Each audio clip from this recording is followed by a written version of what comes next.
is the Rushmore Show, where it's all about your top four and nothing more. Andy, it's a new day.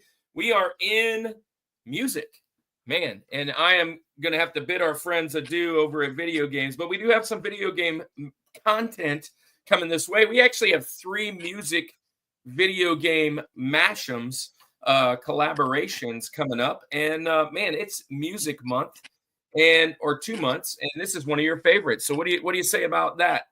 As you come in, say hello. Say hello. Yeah, look, hey, real quick, we got a couple people in here. We got Girl Dad, believe it or not, is actually here. Barry is here. Isaac in the house. Amy and Javi are in here. We got PNX World, baby.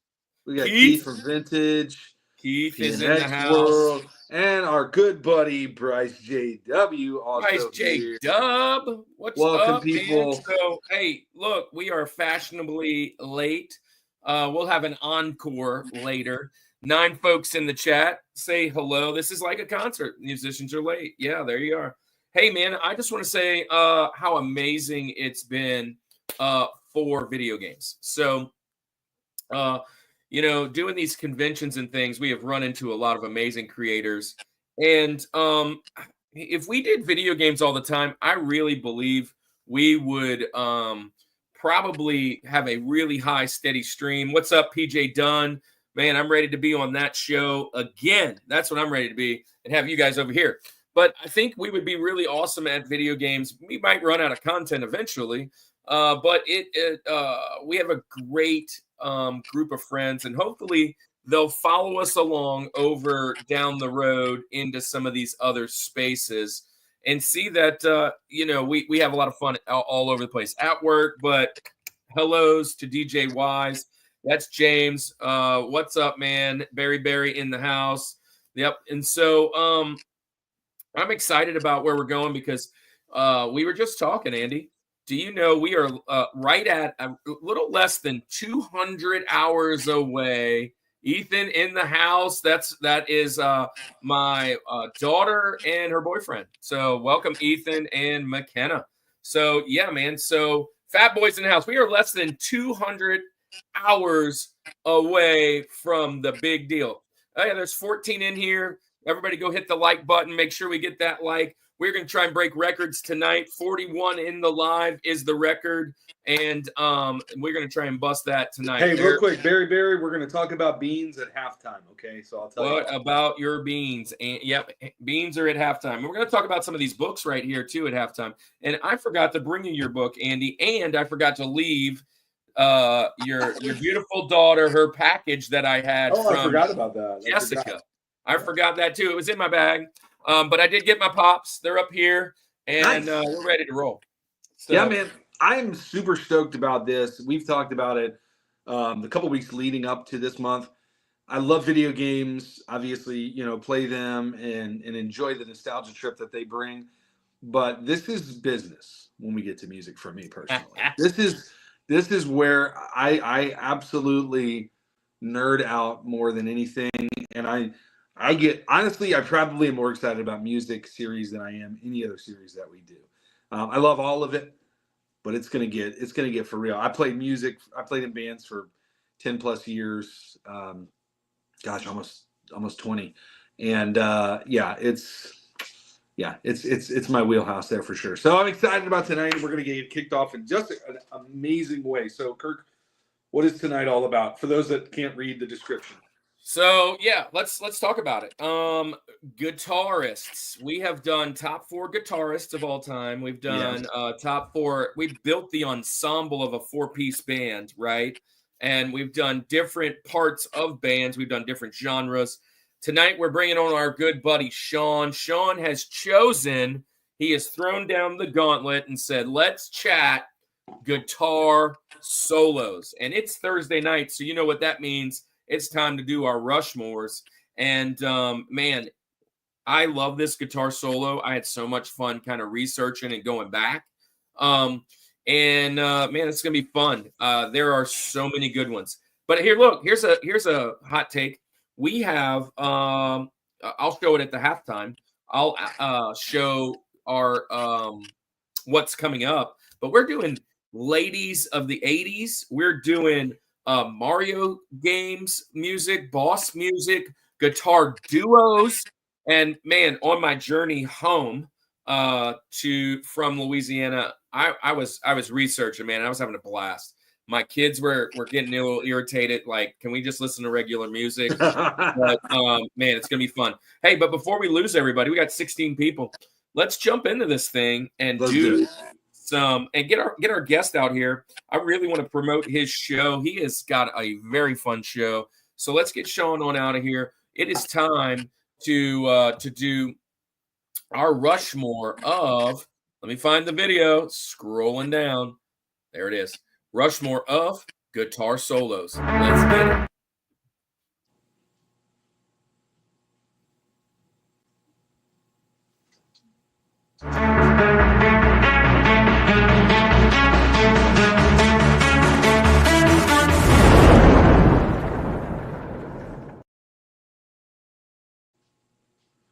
Yeah, let's get it. Like guitar solo. So look, couple months ago, just bebopping around, hanging out with Bert, I believe.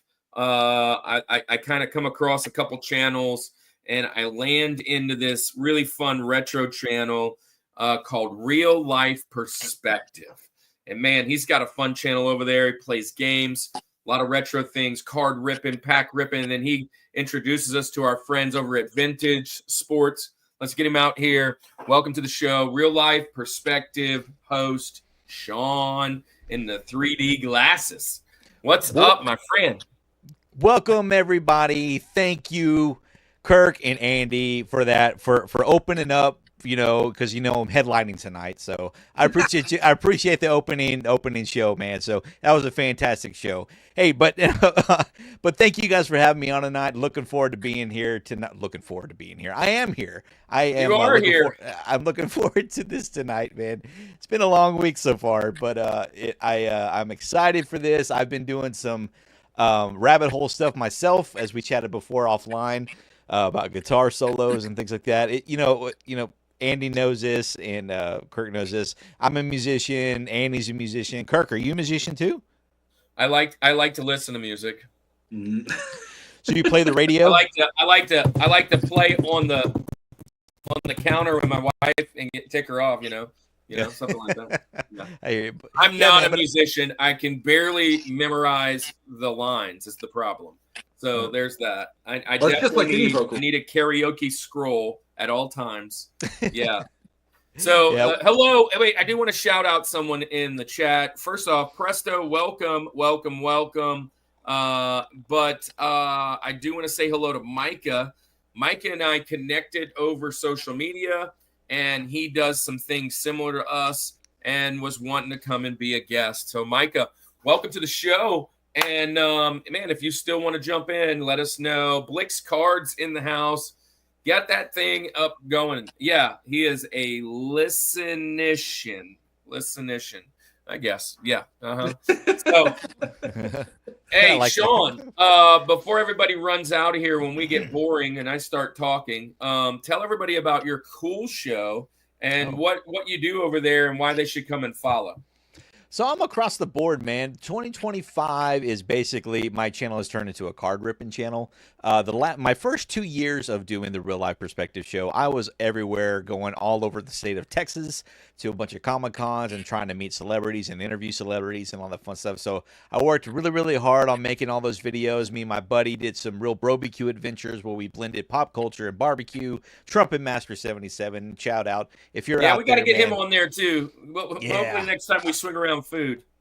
Yeah, so I mean, but it's just a fun time. There's just nostalgia, 80s and 90s stuff for the most part, in early 2000s. Anything that brings you joy, that brings that inner child back out, and just has you reliving and giving those goosebumps of those good times of growing up, and that's what my channel is all about, man. Yeah, man, that's awesome. I love your show. I love watching also. Because you're across the board as far as YouTube, Instagram, you're posting all over those places. But man, the shorts that you put out, they're just quick ones with your kids, like in ripping the cards. That's like some of my favorite. To hear their little comments off the side is This is my favorite by far. Absolutely. It's been the best project bringing them into it. You know, I don't post like photos of my kids on the internet or anything, but it's just enough to have their voices and they can be a part of this with me. And they love going back and rewatching it. They tell their friends at school and things like that. So everything on my channel is pretty much family friendly. So great for all ages if you're into all that kind of fun stuff. So except for that one time you had that one guy, I was dying laughing. My goodness. Oh my gosh. Hey, yeah, that's okay. That's okay. I think it was actually. I think he was on either the week before we were on or the week after, and I just so happened to be watching him. I was like, "Whoa, what is going on?" Oh my god! And that's the thing, you know. I don't know anybody. I after that episode, I will say this: I did started doing a little bit more research on who I invite onto the show. Do some vetting. Yeah, I just saw we're up to 19. We're up to 19 people in the chat. Make sure you guys hit the like. We're starting this show out right. And so this is the Rushmore Show. And let me just kind of give you guys a rundown because you might be showing up for the first time because it's music. I see some new friends and new faces in the chat. And I just want to say hello and welcome to the Summit Squad and tell you a little bit about what we do.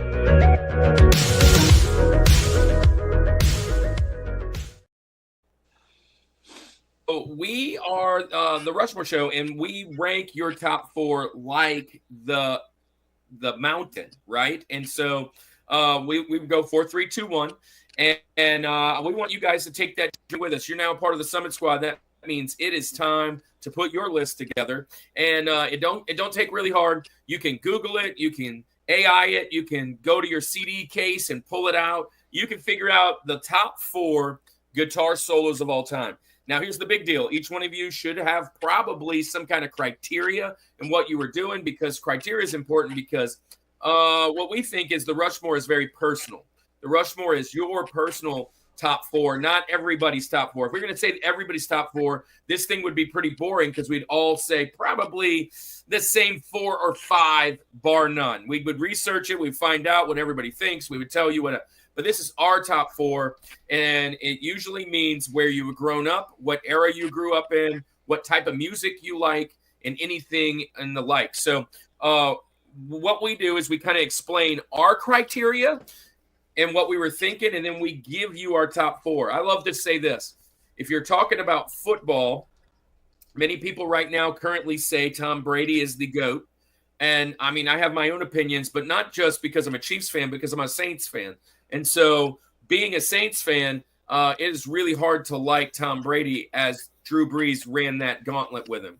And if you were from New York, right, either the Jets or the Giants, your Giants beat them twice. If you like the Jets, you hardly ever won. You're probably not putting that guy on your mountain. So there are ways to get the actual best in the world off because that's just not something you're into. So with that being said, Sean, we start 4, 3, 2, 1. You're going to go first. I'm second today, and Andy is third. What was your criteria when you were thinking about guitar solos? And we'll jump into this thing.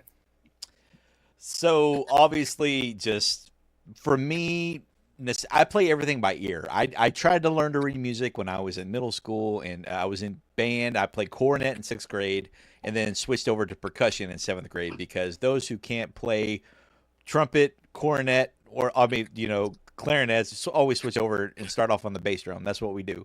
And but it worked out great. I was high school drumline, and right after I graduated is when drumline came out. So that's when drums became cool, But as far as the criteria for tonight, everything was I was listening to the radio, sitting in my room, just jamming out, trying to figure it out and play it all by ear. I'll never forget the first song I learned by ear. It was Brain Stew by Green Day. Nice. And it was just, it's similar to the old Chicago song. It's done up. So, and I know that was easy enough to figure it out. And so I just started, and then I was also in my youth group in junior high all through high school. And so we were always learning modern Christian tunes for worship songs for the time. At the time, I think there was, who was out there? I don't even remember what bands there were. I mean, like Orange County, we were jamming at the Orange County Supertones and Nice. MXPX and all those kind of guys. But as far as like, we were always up on stage playing songs and everything, and then we were trying to do our own thing on the side, our own rock band. And I remember listening to like Foo Fighters, trying to figure out what was that tuning for Everlong. I could never figure it out. I was like, what is he doing? And then finally I had to go to my local guitar shop and find the tablature, and I finally realized, oh, he's in drop D, and all that kind of fun stuff. But it's all about nostalgia for me, and figuring out what one of these is just going to be for the people. It's a patriot thing. It's just a song for the people, and then the rest of them you'll see along the lines. It's just a couple things real quick. Keith agrees and says that dude was a wacko, and Poetically Christian Derek is bringing in some heat right here. Dave Mustaine, Zach Wild, Santana, and Slash. You see that with Slash? He put the symbol. Oh yeah, Slash. That's great. That's great. I was like, "Where's this fourth one?" Oh wait, yeah. Slash. Great list, Derek. But you guys Kevin, oh, go ahead. Anything Dimebag Darrell better be mentioned tonight. Hang on to your seatbelt, Andy. Kevin. Yeah, hang on to your seatbelt, because I can tell you, Andy's a big fan. I would guess something, maybe. I'm a 90s kid. I would have to include somehow Scar Tissue and Smell Like Teen Spirit solo. Maybe. All right, so let's get into this, man. Let's jump into this thing. That's a good criteria. I love that. I can tell you, I cannot play one lick of anything. Nothing. But so that won't be my criteria, but I'm glad it's yours. What is your first pick? Well, first of all, I know I'm already going to lose the voting battle after this, because I wasn't expecting a bunch of shredders going to be in the chat tonight, man. I mean, I wasn't a big fan of like shredders. I mean, of course, I listen to Eddie Van Halen and all that stuff, but to me, it wasn't like, I don't know. That's cool. It's talent and everything, but I was more about feeling the music. I couldn't really feel, okay. I digress. There's nothing wrong with shredders. But I can already tell you, nobody's going to like my list tonight. The Ninja Turtles don't like Shredder. The Ninja Turtles don't That's like right. Jessica. That's right. Wait, hold on a second. I have to address this. Jessica's in the chat. Jessica. Oh, my goodness. I went all the way home with that bag, and then I brought it all the way back this weekend, and I came all the way back with it. I still have Andy's beautiful daughter's little bag that you gave me, and I am so sorry. I will bring it for STTC, which we'll talk about that later. Anyways, let's get into it. All right, so for me personally, I like solos that tell a story, and I feel that I'm going to go. This one's for the people. My number 4. I'm just going to go ahead and bring this one out. I'm going to go with the Jimi Hendrix Woodstock Star Spangled Banner. Wow, nice. Patriotic, America. That's great. That is fantastic. I mean, because the whole song is a solo basically here. So that is a cool pick, which is funny because I was sitting next to Andy the other day, and I'll get into it with my criteria, but I mentioned Jimmy, and a couple of his other songs came up, and I said, no, there's one for sure that I would probably pull over those, and it would be the Star Spangled Banner. This is probably 5 or 6 for me. I mean, it's in the top half of my Benjamins that you're stealing. So yeah, good pick. You surprised me with this pick. Not that it's a bad, it's a great pick. I mean, obviously, but I don't know why, like, my mind didn't even register this one when I was thinking about my list. I thought of other Jimmy songs, right? But like ones that maybe, again, I'm not going to say them now because they may be mentioned later. It is, but there's a lot of, and look, see, somebody said Voodoo Child, All Along the Watchtower. Well, let's just say them now, right? I mean, like some of these ones, but this is really good. So this isn't even on my list at all, which is good because all my Benjamins are still intact, which, nice. I tried to pick some obscurity ones, man, that I think I'm hoping none of us will overlap, and I don't think we will because I got some really interesting ones. So I really do love this pick. It was definitely thought of, and I'll explain it on mine. This is a fantastic pick. I'm all about it. Micah Yacht says Aerosmith, Dream On, Guns N' Roses, November Rain, Freebird, Thunderstruck. But I'm loving this Go-Go Power Rangers thing. I'm a 90s kid. Oh, yeah. Poetically Christian says, I went 90s. Yeah, Nirvana, Alice in Chains would definitely rake the list. Best guitar solo ever. Okay, yeah. I would this say, is a so big- real quick, Jimi Hendrix, was he one of the guys in the 27 Club? Yeah. Is he one of the guys who died at I think so. 27? You know, Yeah. you've heard of that, right? Like all of these famous artists that died Kurt at Cobain, 27. Janis Joplin, Otis Redding Jimi was Hendrix, 27. Otis Redding. They all Otis died Redding at 27. sounded like he was too soon. 72. Yeah. Like Otis Redding is the craziest one to me, and Jimmy's up there too. But the amount of songs that they had by the time they were 27 is just insane. You know. So anyway, I think what's her name? They try to make her go to rehab. What's her name? Janis Joplin? No, it's a newer one. Yeah. Winehouse. Amy Winehouse. Amy Winehouse. Wasn't she in the 27? Like, there's a lot of them. I'm pretty sure. Yeah. Jimmy died at 27. So did Jim Morrison. Yeah, there you go. Jim Morrison's another one. Yeah. The Doors. Doors. All right. Well, look, this is You're not a a Doors solid fan start. at all, Way Andy, to I know start this that. one, Sean. This is a good list. I like where we're already. Every time going. I hear the Doors, I immediately think of a Vietnam movie. Forrest Gump. Like every Vietnam movie known to man uses a Doors song in the soundtrack. I just feel it. I just have random read. So CCR too. Yeah. Kevin dropped his. So random reads here. There's no such thing as the best or greatest in art. We all call them favorites. Well, yeah. So that's why we say the top four. The best is just out there to let people know what we're doing. So 1,000 master guitar players. Yeah, I totally agree. I will say this too, just to that point. Now has the Doors. Yes. Just to that point, real quick. If you want to find a website or an article that's going to be the worst list, although it says it's the best, always go to Rolling Stone. They're horrible. Have you seen? Like, I feel like they're trolling people.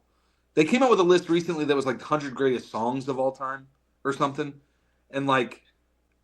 Just go look at it. Just go look at the Rolling Stone lists for anything that's ranking anything music, and it's insane how bad it is. All right. Okay. So we are now. That's a good way to start a mountain. Kirk. Now that it's Music Month, I go last in line. So that means Kirk, you're up next. So I'm gonna go with this. So 1, band I listened to, Criteria. 2, I want it to be able to not really have to go look it up. Like it had to be a solo enough to where if I was sat and you told me the song and I go, oh yeah, it's got a solo. That thing is just as iconic as the whole song. We had mentioned it when I talked with you, Andy, and I kind of was like, a lot of good solos are actually intros. I didn't pick any intros. These are all something that changed the time set of what we were doing, and then it took over and then brought us back into the regular song. So it's just kind of a session that has been brought out. One of the questions I asked is like, what I noticed is most solos aren't just guitar. So a lot of times like a drum solo is just drums. So there's a whole lot of other things, but and you kind of said it best, Andy, and I'm sure you're going to say it again, but almost as if the guitar is the vocalist. And so, the guitar is the one singing, and that's kind of where I went. My first one is, it's very iconic. And none of mine, all of mine but one is almost every list out there. I loved most of the lists I found. I just found that they were in the wrong order. This particular one of the lists I found, it was at like 23. And I was like, I don't know 22 better songs. I just better solos. I mean, that was crazy. But I'm going back. Let me give you some little tidbits. 1973, Leonard Skinner, bro. Free Bird. Wow. And done by Alan Collins and Gary Rossington. 9 minutes. 9 minutes. This song is long. And when that part hits, just the harmonies, all the things going on, when he's hitting that whammy bar, I I just love it, man. I sit back and I'm like, it's a whole nother song, and we could. There's a risk when you play music that we will get something, but this is we'll play a little bit right here. It's like so low. So I won't play much more than that, but that right there to me is the greatest foundation for my solos tonight. So I'm going Freebird. Yeah. I mean, at a Rosie. At a Rosie. I took one of my Benjamins, though, which is crazy because I mean, here's the thing. It was at 23 in one of the lists. Crazy. 23 greatest guitar solo or just guitar solo? 23. And I listened to it and I loved almost every one of the rest of the ones. But at 23, I was like, come on. Yeah. I agree with this. This is a great pick, man. We actually brought out our old record player, and before I even heard the album version, my dad gave me the live version. Have you ever heard the live version? It's like 13 minutes long. Yeah. Yeah, it's a great song. Great. Forrest Gump, obviously. Everybody thinks of Forrest Gump when they think of it. But awesome pick. Yeah, Freebird's amazing guitar solo. So this is another one too that's like I've seen memes online where it's like extreme sports. What all can you get done during the length of the guitar solo in Freebird? Thanks, Bryce. You could have all kinds of stuff in there. Hey. So look. I was talking when all this went down, so I just want to shout out a couple people. Charleston Man 5, and scrolling on down. Mambo number 5, Mambo number 5, Palpatine, Sidious, all these guys. They once were friends of Bryce's channel. Bryce is our guy, and they're saying they signed a peace treaty. Listen, you guys can be in here, whatever. We again. Just like I said before, we're family friendly. If you can't keep it family friendly, there's so many other channels to hang out with that I'm just not going to let anybody bully any of my friends. So if you want to hang out, sure. But if you don't, I mean, there's other things to do. So you're welcome to be, but that's it. Yeah. So there you go. It's Arkansas Picker. Great pick. But yeah, let's do that. But what do you think about Freebird, Andy? Yeah, I mean, the fact that it's a thing that you call out to bands to play Freebird. So, Sean, I wanted to ask you this. You go when you play, concerts and you do little open mics. How many times do people ask for Freebird? Every time. Is it the consistent? It's the one that people want to hear. There's just some nut in that, that they know Freebird! It's unfathomable. It's unfathomable to play Freebird on an acoustic. There's just no way. I mean, and I will play like the first 10 seconds of it just to make them happy, and they're just like, But it happens all the time. So you're not doing the guitar solo? No way. Absolutely not. I couldn't if I wanted to. I'm not that talented of a musician. I'm more of a rhythm player, which can do some simple leads. That's what. Yeah. That's why I'm not a shredder. I will say that. He says pick a harmonica shredder. Yeah, Blues Traveler, dude. Blues Traveler is the only one I think of. I don't know anybody else. Yeah, like Blues Traveler, I guess. Stairway to Heaven, that's a good pick, Bryce. Good pick. I'm sure we'll probably hear it sometime tonight more often. So there's a rule against that song, though. Yeah, we just can't play it. Yeah. One beginning intro. That's a good one. John Popper, good pick. So Andy, you're up, man. What's your criteria? Yeah. So unlike Sean, sort of like Sean. I'm a musician, but unlike him, that's not what I mean by unlike.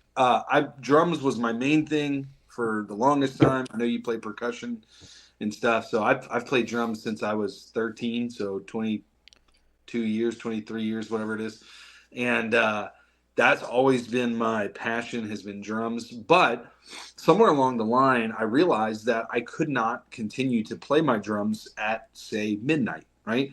Unless I wanted to have some seriously angry parents. So what I did is I picked up acoustic guitar, which actually I've got my acoustic right here in the case. But I picked that up and just strummed, kind of played around, learned some chords, just kind of self-taught, in that sense of like, hey, can I learn the basic chords? Sean, you know this. If you know about 4 or 5 chords, you pretty much know 90% of the music that's out there. Yep. And it's just figuring out what order the chords go in, right? That's right. That's right. But other than, so it's just a ton of fun. But even in all that, I had a deep appreciation for all things music. My brother is a guitarist. My brother is a shredder. Look over the right shoulder for foreshadowing, right? Unfortunately, Gene Simmons doesn't have very many good solos. He's got some good bass licks, but not, I wouldn't say solos. Anyway, I digress. So anyway, I love that stuff. Criteria-wise, for me, I do have a lot of shredders in my list. I know that I went there with this. These are just iconic songs. To me, I look forward to the solo more than a lot of other parts of the song. But specifically, there's something about riding in a car, listening to these songs, and then doing that with your mouth, like to the solo, like being able to sing the solo, kind of like we said. That to me is so big and so important in this. So yeah, that's kind of what I was thinking with these things. Again, this list was difficult in the sense of how do I narrow it down to 4? Because there's just so many good ones, and I would venture to say that the Benjamins may just be as good as the ones that make our Rushmores, because I mean, even tonight, if we come up with all of them differently, that's what, 8 to 16, that's 20 something solos. That's barely even scratching the surface of what's out there, right? So we're going to have some good ones that don't get mentioned tonight, but it is what it is for sure. So with that said, Kevin, I'm not going to make you wait very long. I know you asked for this specifically. I'm glad we can keep you on the show. One of my favorite bands growing up, he made my top 4 guitarists. He was my George of guitarists, my number 1 guitarist, my favorite, not necessarily because of technical skill, but because of iconic sound. And this guy in his solos just is, you can hear this thing and know immediately who it is that's playing this, that iconic sound of people that they have. I'm going Pantera's Domination is actually going to be my pick for this one. Now, you could pick a bunch of different songs that they put out there that have good solos. I think typically the song, for whatever reason, when I pull it up on lists, that gets mentioned as the number 1 is Floods. I don't like that song as much. It's a good song, but Domination is one of my favorite songs by them. If you haven't heard this song, do yourself a favor. If I can actually share my screen. I've got the video pulled up if anybody wants to hear it. I don't know if that's going to mess us up for copyrights or anything, but who cares, right? I think you could play it 10 seconds or less. Okay, I'll do a couple seconds of this one. Let's see if we can make it. You guys see this? Let me skip in a little bit so I can get good 10 seconds of this. You can do about 7 seconds and then pause it and then say, "Hey, Freebird," and then do it again. There we go.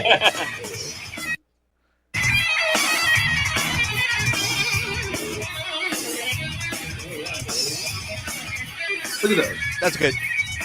Yeah. So there you go. There's Dimebag right there. Yeah. Just going crazy with his solo. And then I don't think this video actually even shows it, but and I won't do it. It's fine.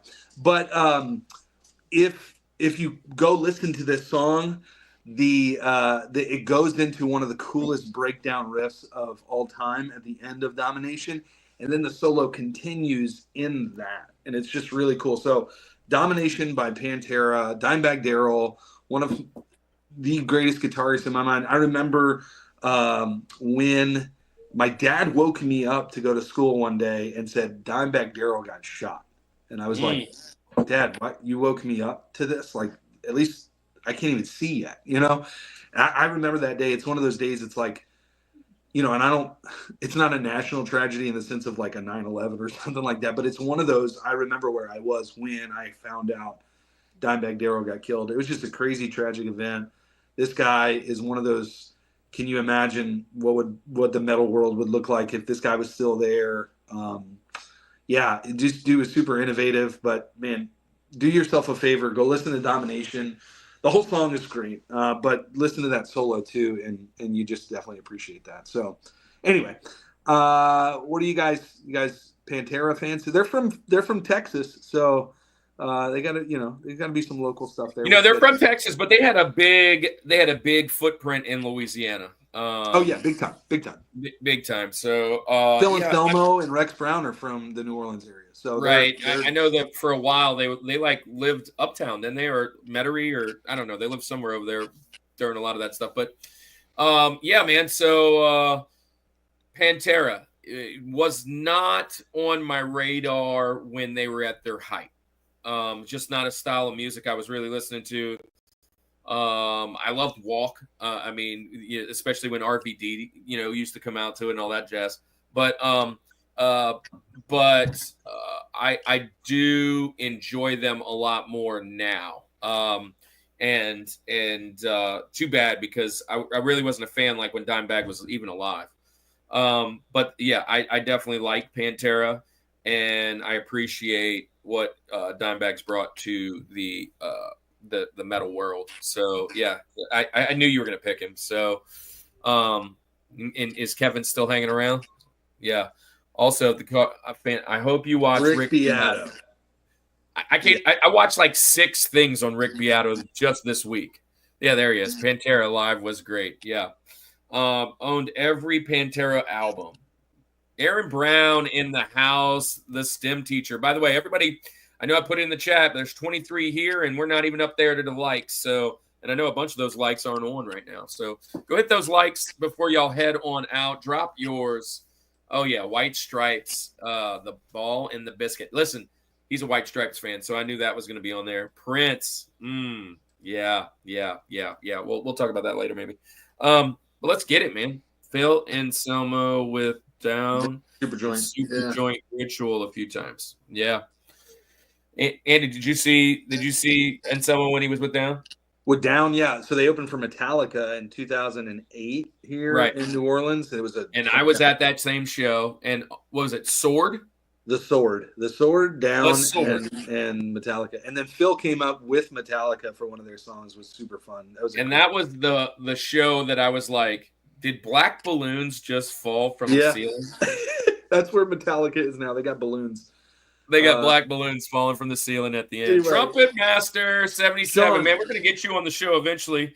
But, welcome. Thanks for coming buddy. And joining in. Oh, by the way, guys, let me just also share this.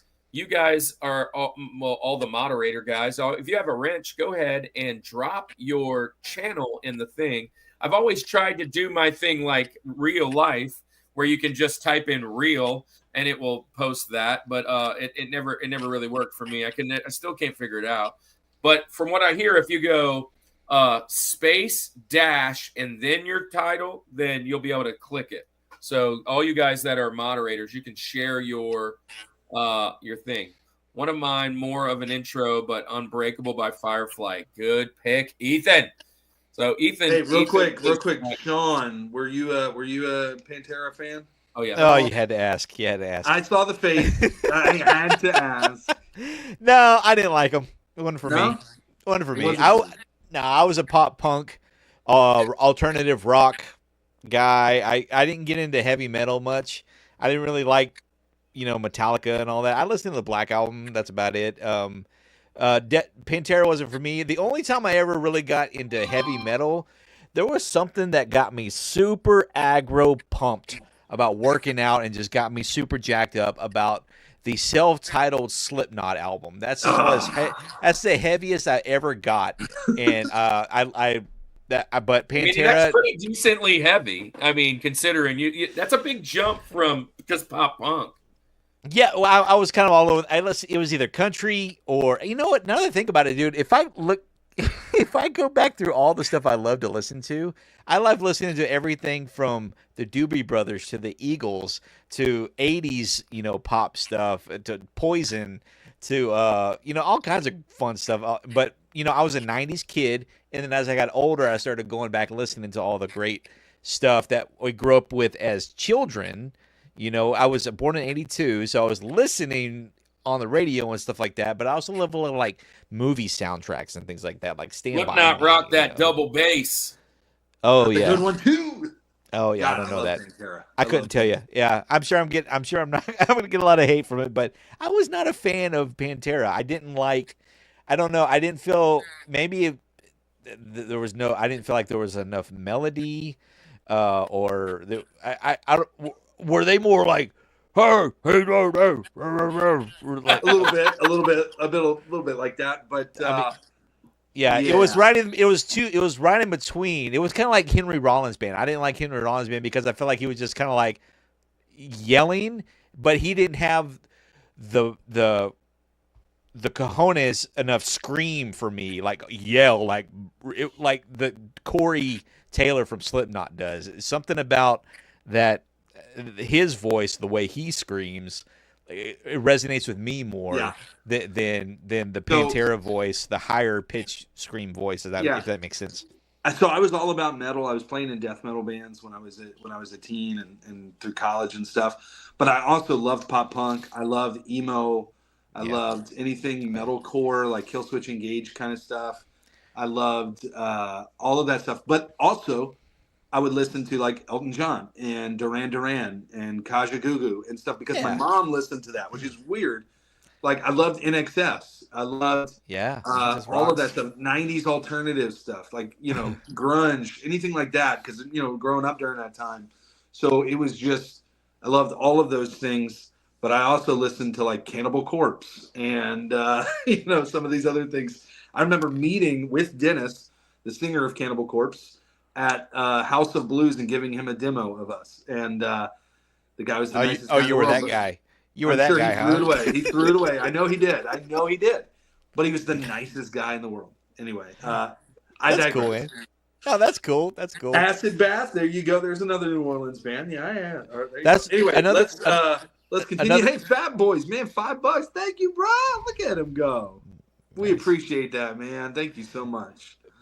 But another reason why, Andy, I think we're going to have a great variety of list tonight. Where we shouldn't be overlapping too much. That's why. And I'm going to love all of it. I mean, I love all three so far. Fat Boy dropping a 5 bomb. Thank you, buddy. Thank you. Hey, so let us, from Thibodeau. Yeah. Yeah, there you go. Acid Bath. Yeah, so I have listened to Acid Bath, but I couldn't tell you a single song. Blue October is great. Blue October. Kirk loves Blue October. Yeah. Hey, man. Skillet Whispers in the Dark. That's another good one. I do love Blue October, though. All right, man. So we're at the second round. And man, we've already got a good start. Pantera is rounding out our Rosie. Now it's TJ Jazzy Jeff. For you guys that are first time being here, that's what we call Thomas Jefferson, number 3. So what's your TJ?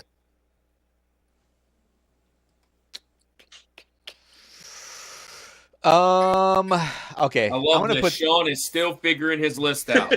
Well, I've got a list here, but you know what? I'm gonna go ahead and bring this one out just for originality. It's technically a solo, right? But it was the first time anybody got, in my opinion, got this creative in the 90s grunge era.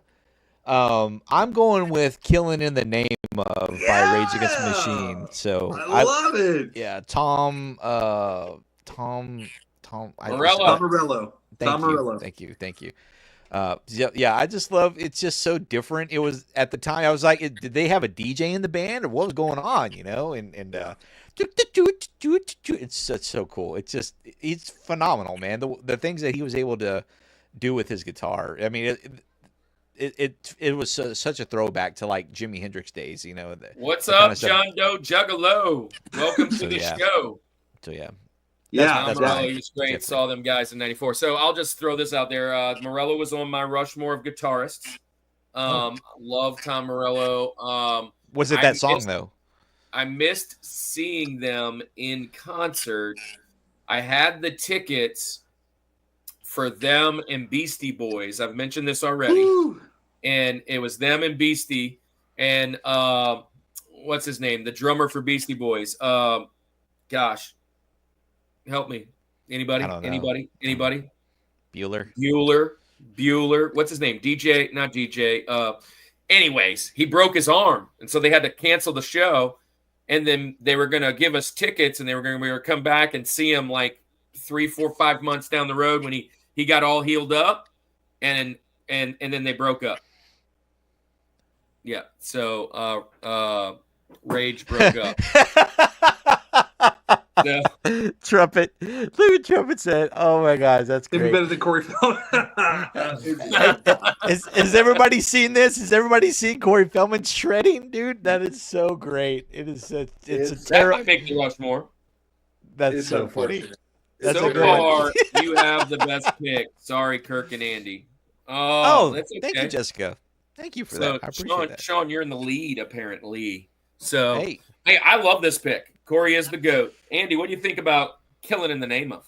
So we were just listening to it tonight. My wife and I went on had a date night tonight, and I forced her to listen to all of the solos that she didn't want to listen to because I was just last minute cramming some different ideas in. And Killing in the Name came on just through Spotify, through random lists, and I was like, dude, this is so good. Tom is one of those guys that very much like Dimebag in the sense of there can be an isolated guitar track and you know exactly who it is that's playing. There's no one else who sounds like him.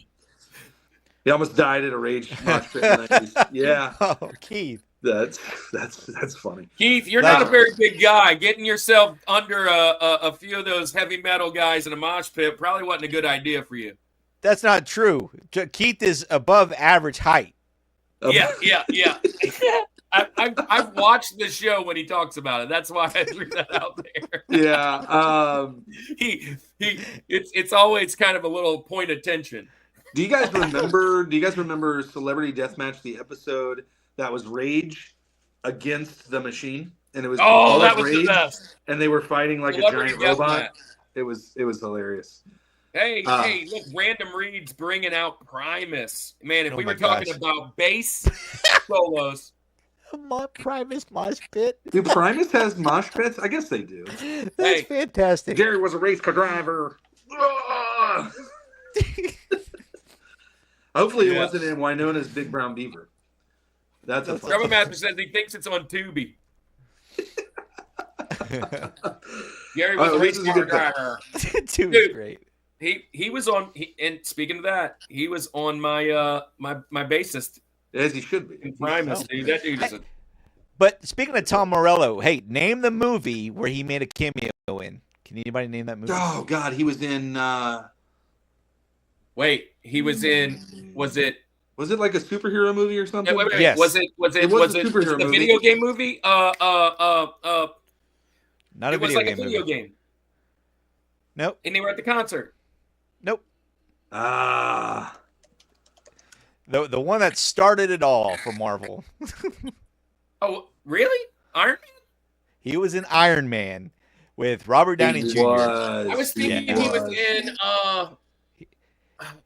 He was one of the goons in the cave. whatever versus the world. That movie. Oh, Scott Pilgrim? Yeah, I thought he was in that. He might have been. I don't know.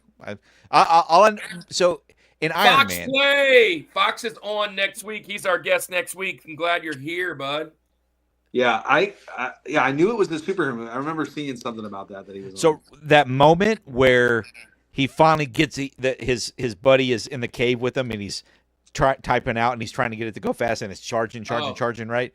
And then it finally goes dark and the goons go in there and he's like looking around and all of a sudden that light comes on and he turns and looks. That's Tom Morello. Boom, right there. Good That's close up. hilarious. Good pull, It's so good funny, pull. like how people get in movies and whatnot.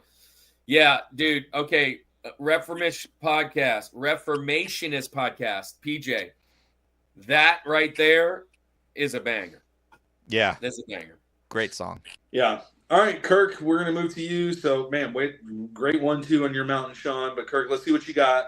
You got Leonard Skinner, Freebird, and where are you going next? Well, yeah.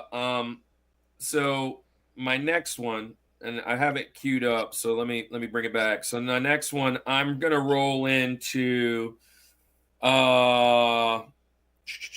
we go. 1991, brother. 1991. That should give it away right there. That should give it There's a lot of away. music in Give it 1991. away, give it away, give it away now. Not Red Hot Chili Peppers, but here you go. I can't hear it. We hear nothing. He's jamming out though. It's okay. Let's just watch your face while I jam out because I'm gonna imagine it's a good song. No, you can't hear it? No, not at all. What? No. That's crazy. It must be canceling out. Well, it's November Rain. November Rain. Guns N' Roses / Yeah, man. 1991. He has about six different ones I attempted to pick. One of them obviously was an intro, but in that same song, the intro later in that song is a banging solo, but Slash has a ton of stuff. Slash would have been on my Benjamins for guitarists. Guns N' Roses. He's on two things. One, I put Slash next to Sean on our thumbnail, and I also used this song for our Instagram post. Yeah, November Rain, man. Great. Just the solo is just banging. Yeah, this I knew this was gonna make it there. Also, bonus points for the music video. He's doing the guitar solo and like on a cliff or something, which he's just out in a desert. Looks like he's ready to church in the middle of nowhere. Well, it looks kind of like he's about to do a draw with a old Wild West cowboy or something. Looks like the Grand Canyon or something where he's doing this solo. This is a great one. This is a fantastic solo. It's another one kind of in my criteria where you can mouth the solo, and man, it's a good song. I will say this though. Yeah, there it is. Guns N' Roses to me is a they had a window of time where they were just like fantastic, and then they did the fall off. It was steep. It was very steep. Kevin, my first pick was not 90s, just letting you know. Yeah. So I did go there. And Dwayne Allman is a fantastic pick. Fantastic pick. And Sean started with Jimi Hendrix, is the oldest one of all ours. Yeah, so there you go. They're not all going to land in the 70s, I can tell you that. But mine, I might have one more coming around. Yeah. What do you think about this one, Sean? Are we okay with this one, or how are we feeling? So, I mean, I love Guns N' Roses. I love Slash. He's fantastic, super talented. But for whatever reason in my life has never allowed me to listen to this song from beginning to end or even see the music video from beginning to end. The music video is like 20 minutes or something. Isn't it like an epic or something crazy like that? They're like getting married or something at that church, aren't they? Yeah. I don't know. So, yeah, I've never listened to this song. I've probably never even listened to this. So I probably heard a little bit of it. For whatever reason, my journey has never allowed this to happen. Yeah. Hint, I'm not journey, a giant Guns N' Roses foreshadow. fan either. I'm not a big Guns N' Roses GNR guy. Did you just foreshadow? Is that what you just said? I guess we'll find out, won't we? Good pick. All right. I'll go with my... Guns N' Roses is great. Hey, so Derek says 80s and 90s are the best for guitar shredders, but Clapton and Hendrix are awesome for 60s and 70s. Clapton. I'm going to call your bluff on that, Derek, because my next pick is from the. Well, I guess I'm not calling the bluff because it is the 80s. I believe. Let me fact check myself real quick. But my next one is a banging shredder. Let me put this in there to make sure that I have the right year. Yeah, no. Here we go. 1976. Okay, 1976. Many people are going to consider this to be probably the greatest guitar solo of all time. And it's crazy that I'm putting it here. Do I have echo? A little bit. Can you hear myself? Whoa. Somebody's listening to me, and I can hear it. But either way, this is probably widely considered to be one of the most popular guitar solos of all time.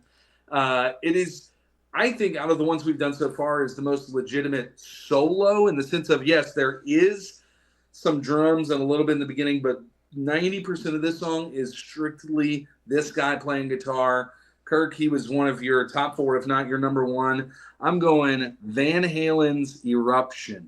This song is the quintessential guitar solo, and this guy is a madman on guitar. I think we all know that, right? I'm not breaking news here. I'm not pulling out this random guitarist here, but Eddie Van Halen's Eruption is just wild. There's still things that he does on that guitar in this song specifically that, and again, I'm not an accomplished guitarist. Somebody was talking Rick Beato earlier, and we were watching him try to do this song, and he said, my hand can't get that chord because I don't know how he did it. Yeah, that was it. But he does things on that guitar that you're like, I don't know how he does what he does, but I'm going to go Eruption. Bonus points for it, that it leads into and it goes right to that after. It's the perfect intro to that. And usually on the radio, you'll even catch Eruption into that. It's usually a 1-2 package anyway, as it is. But for just the solo itself, the finger tapping and all the craziness that he's doing is just, it's stupid. Yeah, this is my George of guitarist. When I think of guitarist, it's him and then everybody else. He's the guy. Again, I'm not a musician, but as a kid growing up in the 80s, this is who everybody wanted to be like, that I knew that played guitar. They all wore the red and white stripes of the guitar colors. The Van Halen was just a really cool. It was cool to see. He even kind of progressed from the different singers and whatnot to Sammy Hagar, and all that, David Lee Roth. But yeah, I love it. And his son is pretty decent at it now. And I remember. Wolfgang. Oh, you know what? Wolfgang, yeah. Eddie Van Halen was one of the other RIPs, wasn't it? Yeah. Yeah. So we have this running thing where sometimes we mention some things on the Rushmore show and then they just kind of disappear. And I think not but about a month or so after our guitarist show is when he passed, didn't it? Man. So anyways, human beings, best Van Halen solo in the 90s. Yeah. Good pick. Lifeson. Hey, wait. Andy was just mentioning this. Yeah, Alex Lifeson is the most underrated guitarist of all time, for sure. Yeah, I don't know who that is. Because he's with one of the best bassists. Well, that's the problem. He's the guitarist for Rush. Probably top 2 drummer of all time. He is the 3rd best musician in that band, and he's like one of the greatest guitarists of all time. It's crazy. Have y'all ever seen any documentaries with Rush?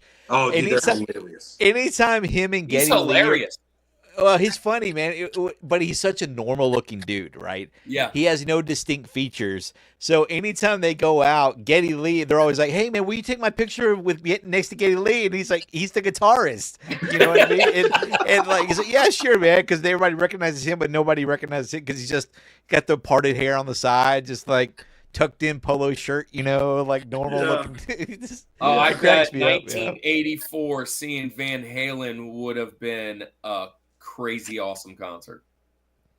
Yeah, my wife went to a Van Halen concert when she was really little. Lifeson is a great comedian. He was awesome in Trailer Park Boys. Nice. All right. Did you okay, so back to this pick, though. We're not talking Rush here. Back to Eruption. Sean, what do you think about this one? Yeah, it's great guitar solo. Eddie's obviously just another legend, Yeah. His son is phenomenal, too. You guys ever watch Drumeo? Yeah. Dude, I get lost in Drumeo. Yeah, it's awesome. It's so much fun. I love, did you see Wolfgang on that? Did you see him play drums? I didn't see Wolfgang on there, no. Dude, I mean, he's phenomenal. He is such an in-the-pocket drummer. And he played some pop songs. It was just a simple 4 on the floor kind of song. Yeah. But the way he swung that, man, the way he just would swing thing, man. It was he's so talented. He's so good, man. So, but yeah, I love watching Drumeo just for Chad Smith. Chad Smith. One of Chad my Smith. favorite numbers. Yeah, there's so many funny ones out there, man. There's who else did I see? There was an older guy. Oh, did you see the one with Stuart Copeland? He was pretty funny on there too. Yeah, Stuart Copeland is great. Yeah, that's a fun show, man. That's a really good one. But yeah, Eruption is great. Eddie Van Halen is great. Love Van Halen. I even like Van Hagar. You know, they got a lot of good hits. I don't hate Van Hagar. I don't hate it. I will say this: I am super nostalgic for Van Hagar because I remember when "Right Now" Dude, came out. that song when that came out as a kid, I thought this was like the anthem of life. Yes, and what product came out with that song in the commercial that made you just love it even more? Does anybody remember? I'm trying to That think was before my time. So it was a soda. It was a soda. Crystal Pepsi? Yes, Crystal Pepsi, dude. I'm just trying to think time-wise. That's funny. I was going to say New Coke. Yeah, Crystal Pepsi, that clear. It was crystal clear Pepsi. And not only that, do you remember an old sci-fi movie called? So I related it. It's almost like 7 Ways to Kevin Bacon. It's Right Now to Crystal Clear Pepsi, and then I relate Pepsi to Enemy Mine with you remember that movie Enemy Mine? And then I relate Enemy Mine to Draymond Green. I'm sorry. What's that? What? Who's Draymond Green? It's an inside joke. I always think Draymond Green looks like Louis Gossett Jr. from Enemy Mine. from the Warriors. Oh, I love the Warriors too, man. Warriors is a great movie. Not great that flick. movie, the actual basketball team. Oh. Yeah, we're all over the place. Sports. We're all over. Yeah, it's funny where our minds go. Kevin says this is his drummers. So we've already done drummers. Yep. Pierre Byron, 1, 2, easy. Yeah. Basio's great. Copeland. Yeah, that's a fantastic list. Yeah, great list. But, to quote where we just went down some kind of a rabbit hole, there's a great Empire Records. We've all seen it. Yeah. The greatest line in that movie is, who knows where thoughts come from? They just appear. There you go. That's a deep one. Yeah, we're going all over the place, man. Before we get it, but yeah, great pick, Andy. That's a great PlayStation 2 game, by the way. It is a great PS2 game. Anyway, underrated game. I had it on the Xbox. So, yeah, it's a fantastic game. Is that halftime? That's halftime, buddy. All right, so halftime, guys. Hey, 21 of you guys in here. While y'all are in here and you're taking a break and get ready to come back, let us chat a little bit. I am rocking our STCC shirt tonight. I just saw they posted, and man, it's already sold out. St. Tammany Collectors Con's first week of May, and we are going to be there preaching, doing our thing. If this is your first time around, you guys already know about it, but we're both youth pastors, and we're not, this isn't a Christian channel, but we're not a Christian channel because we do something what we call Reboot. And Reboot is where we get to hang out with nerdy folks at these conventions and talk to them about Star Wars and Mario Kart and, Alex Lifeson. And we talk sports, and then we relate it back to all the things that they're in there doing, whether they're cosplaying or they're coming to see their favorite Sonic the Hedgehog voice actor. And we just kind of preach and teach with them and hang out with them. And I wanted to share something today. It's the first time I'm going to share it, but I'm going to throw it out there. I've been collecting these, Andy. Let me move it over here. I've been collecting these. I've got 2 more on the way. There you go. And these are all devotional books, and they're all geeky. So geek and ye shall find. I got you one of these, Andy. So there's a double. I forgot to bring that to you. But the Daily Nerd Devo book.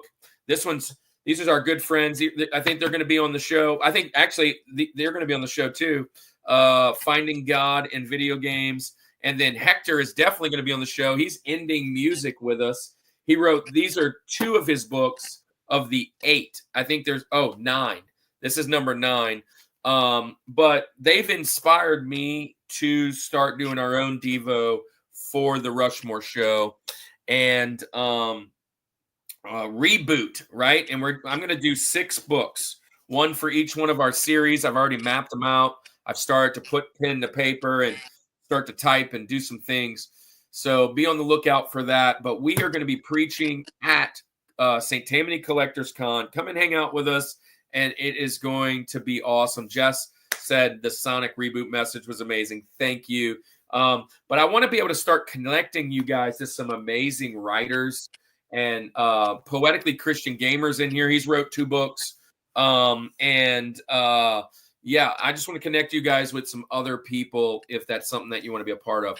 The other thing that I want to share is we'll be back at St. Tammany Collectors Con, but we'll also do Louisiana RetroCon, St. Tammany Collectors Con in the fall. And we're kind of trying to connect and see if we can't get some others on the list. Hopefully Cajun Con in December. That would be really cool. And Andy, let's share what our friends right here are doing right here. Yeah. Yeah. We need it. There they are, Culture Box. Let me pull one of our friends up. So again, Culture Box is a group of creators that we're a part of that are Christians also, and post some really awesome content. So I want to go ahead and give a shout out to our friends Dallas and Celeste over at Geek Devotions. Let's check them out. That's a good idea. Geek Devotions is a collaboration of devoted geeks that are devoted to letting people know that they are loved. They produce a weekly geek culture infused devotional, their podcast content, and written articles, all designed to encourage and challenge people in the geek community, bridging the gap between their faith and their geekdoms. Find all their content at geekdevotions.com. There you go. Go check out Geek Devotions. Let them know that we sent you over there. And hopefully you enjoy their content. Really cool stuff. Really, really cool stuff. Hey, one thing I wanted to share is we have Sean on right now, and he's at the Real Life Perspective. He's actually live right now. And it's kind of fun. I know a lot of times you guys are so supportive and you watch us this whole time. What would be really cool is to not only come back and throw a comment at our channel, but throw a comment at his channel when it's all done, and go and hit the like for him as well. If you're watching on his side, come on over this and do the same after the show. Thanks for being here tremendously. But hey, can you tell me about your beans? Barry, are you still here asking about our beans? Well, we want to let you know about your beans. I'll tell you all about my beans. Have you seen my beans? I'm going to stop saying that. Anyway, why don't you check out, hey, we have an official coffee of the Rushmore Show, our friends over at Village Coffee. Check it out. Let's face it, at-home coffee can be pretty stale. Coffee at home doesn't have to be boring. The Village Coffee is here to deliver the flavor. The Village Coffee roasts coffee every week and sells online. Go to villagebeans.com to order your coffee today and use discount code Rushmore for free shipping. There you go. You can check out Village Coffee. Listen, Kurt, you were just here, and I was literally in the middle of my new order, and I just got 30 more in. So sorry you didn't get any. That's okay. Hey, look, I'll be back soon. But before we jump back into you, Paul, and hang out and finish the rest of this Rushmore, I want to just kind of shout out what we got coming up these next 2 months. We are going to be doing all music Rushmores for the next 2 months, 8 shows, 8 episodes. But we have already booked all of movies and TV, and we are already starting to book nostalgia. If you want to be on the show, please let us know. Hit us up. I know Lance was in the chat just a minute ago. Several of the people that are going to be on soon have been in, but this is this next 2 months. Let's see this.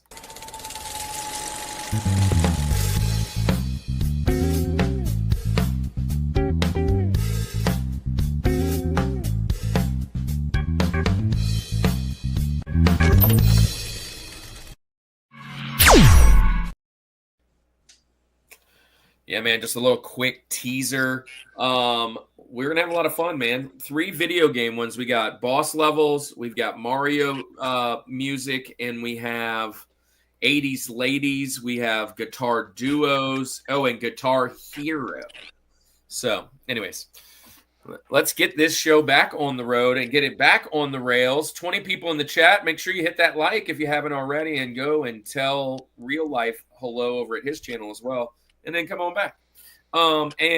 So you're up, and it is Link. Link. How can we make that link? I don't know. I don't know a link to a soloist. But Sean, you're up.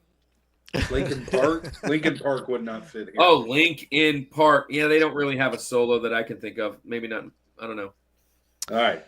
Sean, where are you going for your link? What you got? So you bring up a good point there about there's really no solo to a lot of to Linkin Park, but my criteria for this next pick was a discovery of one of these bands that was just a fun alternative, pop rock band. And it wasn't until this song came out that you have the epiphany of realizing that, man, just because a band is playing 4 or 5 chord songs does not mean these are not super talented musicians. I'll never forget it. The first time I heard this song, it was on a Saturday Night Live, and they were playing live. Whoever was hosting says, "Ladies and gentlemen, No Doubt." What? And the spotlight opens up on Gwen Stefani. You and me, we used to be together. And then, anyway, so the songs don't speak. And the guitarist is Tom Dumont. And whenever he comes in with that classical guitar solo, remember I told you I like solos that tell a story. And this is just a solo that was so out of there, because back then there was like Green Day and Blink-182 and all these bands that didn't really do solos, and then all of a sudden, boom, No Doubt comes out with this what is it, a ballad, a grunge ballad, and that acoustic classic guitar solo has rung with me for my entire life, and I love that guitar solo, and I love Tom Dumont as a guitarist. I had so much more respect for No Doubt. And then I started listening to the basses, and I'm going, oh, wow, listen, these guys are sick. And then the drummer, I don't know his name, but those guys are phenomenal musicians. But with the front lady, Gwen Stefani, I'm just hearing, I'm just a girl. I'm like, okay, this sounds like a typical, just a cool, cute pop rock band. But then whenever you layer them down and listen to each one of their instruments, man, they're playing some heavy stuff underneath that stuff, some good ska, whatever. Anyway, so No Doubt, Don't Speak is my next pick. I love this pick so Dude, much. I am jamming I just it hummed right the now. whole one. I just sang it in my head. Dude, So it's memorable, right? Memorable. Also, I just put it in there. Adrian Young, very, very underrated drummer, for No Doubt. Yeah, very good. Dude, love my this pick, man. my high school crush was Gwen Stefani. And I remember when she or when they did the Super Bowl for the Raiders versus the Buccaneers. And I was over at my guy's house, and I was like, man, I love No Doubt. And they were all like, what is wrong with you? And I was like, what's wrong with you? Yeah, I love No Doubt. And this was so off my radar, but this is a fantastic pick. I love this pick. She made, we did Women of Rock with Dave Mattingly last year. She was my link of female singers. So I love Gwen Stefani. I love No Doubt back then. Tragic Kingdom was a fantastic album, but dude, the cover that they do, It's My Life, is such a great song. Oh, yeah. By Dude, I forget the 80s. No Doubt with Cypress Hill. I remember that, and for some reason I didn't go. Gosh, why didn't I go to that concert? I don't remember. Yeah. These dudes rock. Uh-oh. I'm nervous. Trumpet Master, what you putting in there? I don't know what he's doing. Talk. That was the band that the cover was by. I'm sorry, I had to Oh. that up. Anyway. Oh yeah. Indie band. Stompin' Yeah. Nachos. Go check out Stompin' Nachos, everybody. Stompin' Nachos. Yeah, just kids hang. Green Day. I saw Green Day. Yeah. So, man, I love this pick so much because it was so off my radar. You were talking, you didn't pick Shredders or anything like that, and I was like, yeah. Where's he gonna go? And this kind of got like a little mariachi feel almost, just like just a little acoustic, just and look, when I watched him play it, he just walks over all calmly, like so good. Yeah, it's great stuff. Love this. Hey, well, look, I guess it's my turn. It's my turn, and I do believe. Wait. My 2 picks left. Oh yeah, I do believe. Yeah. Well, I do declare. Well, so Andy, you hit it on the head, man. You took my George guitarist and you threw him at your number 3, but I'm going Eddie Van Halen Eruption. And you were perfect on what you said about it. I mean, to me, he's the best guitarist I've ever seen. He's different. He's innovative. People wanted to be like him, and this is his best. But it's not his only, and that's the crazy thing. I wasn't going to pick. Well, I was going to pick a couple other ones but then I was like, oh, nobody's going to pick Eruption. And then you picked it. And now I'm like, yeah, I can't go away from it. But there is another couple. I might bring them out in actually my Benjamins, I guess, because they're still available because it's more than one song. But Eddie Van Halen is going to be with Eruption. And all the reasons you said, man, going right into the other song. And oftentimes they don't even divide them up anymore. But it's one of my favorite videos to watch of a live band is to watch him and right before it happens, he's like, this is my favorite part where you get to watch the greatest guitarist of all time, and I get to go sit down and have a beer for a few minutes. And then boom, Eddie just takes over. So yeah, my link is going to be Eddie Van Halen Eruption. I don't agree with you on this one. I don't like this pick. No.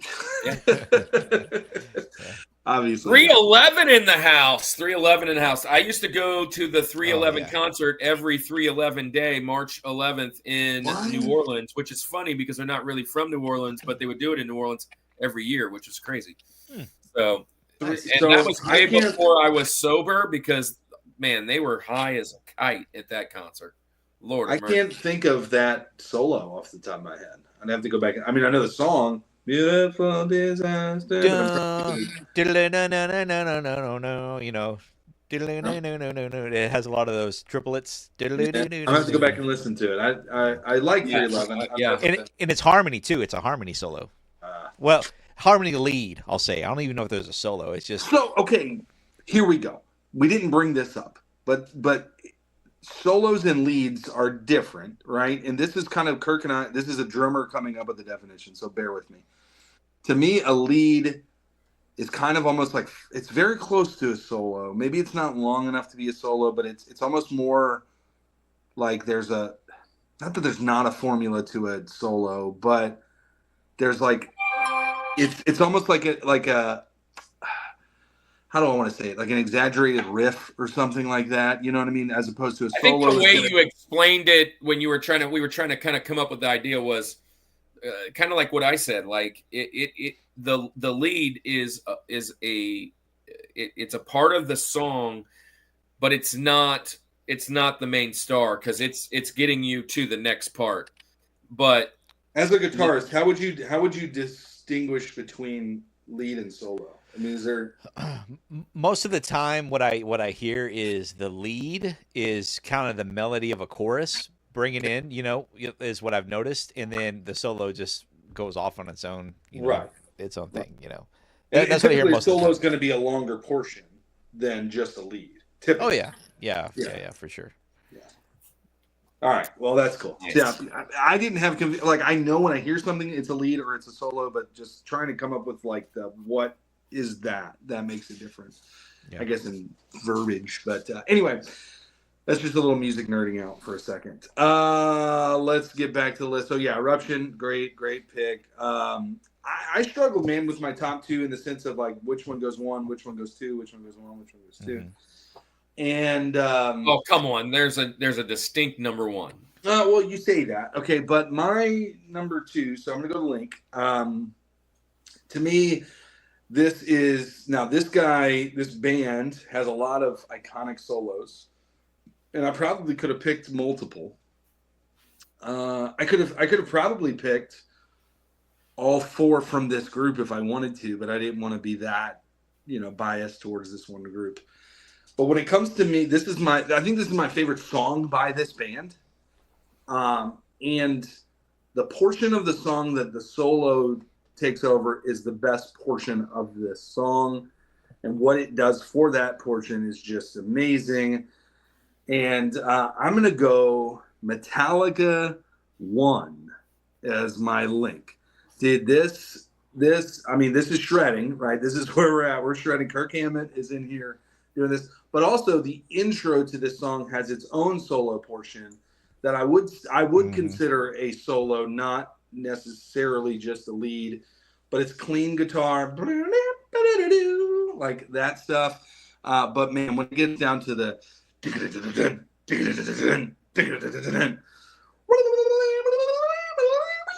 it is amazing.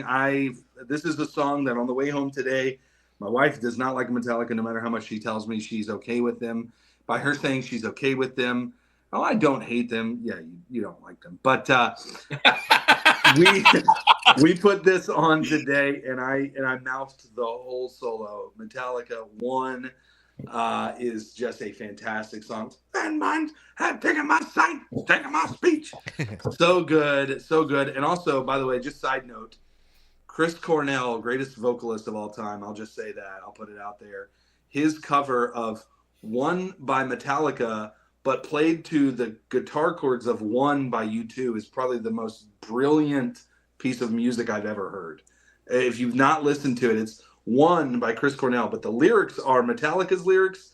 The song is U2's song. It's so crazy. I don't know how his brain did this. No, not Sandman. I'm going with One, not Sandman. Okay, it's a good song. Understand it's a great song, but Metallica's One is the song I'm going with. Yeah, this is where I'm going to go. But anyway, Metallica's One. That is my link. It would be fitting for it to be my number one, my George, but there's one that is more iconic and is the best. That's another huge Benjamin off the board. I didn't think it was going to make it back to me. This is one of those ones you kind of sacrificially say, yeah, I'm just not going to be able to say it today. But I agree. I agree for all the reasons you said. Metallica is my favorite, probably metal band for sure. And I like the 90s Metallica better. But that's just... But this is 80s.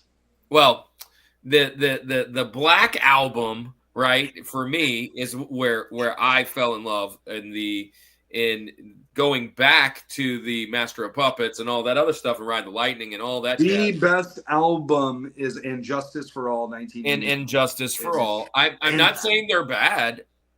Yeah, they are. They're terrible. They're just trash. Sean's gonna say it. Oh, God. For me, nostalgia-wise, it's the I'm Black just kidding. Yeah, but.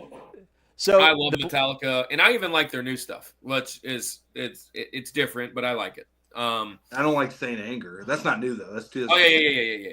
It's newer stuff, not like yesterday's stuff. I meant like the stuff that gets hated on.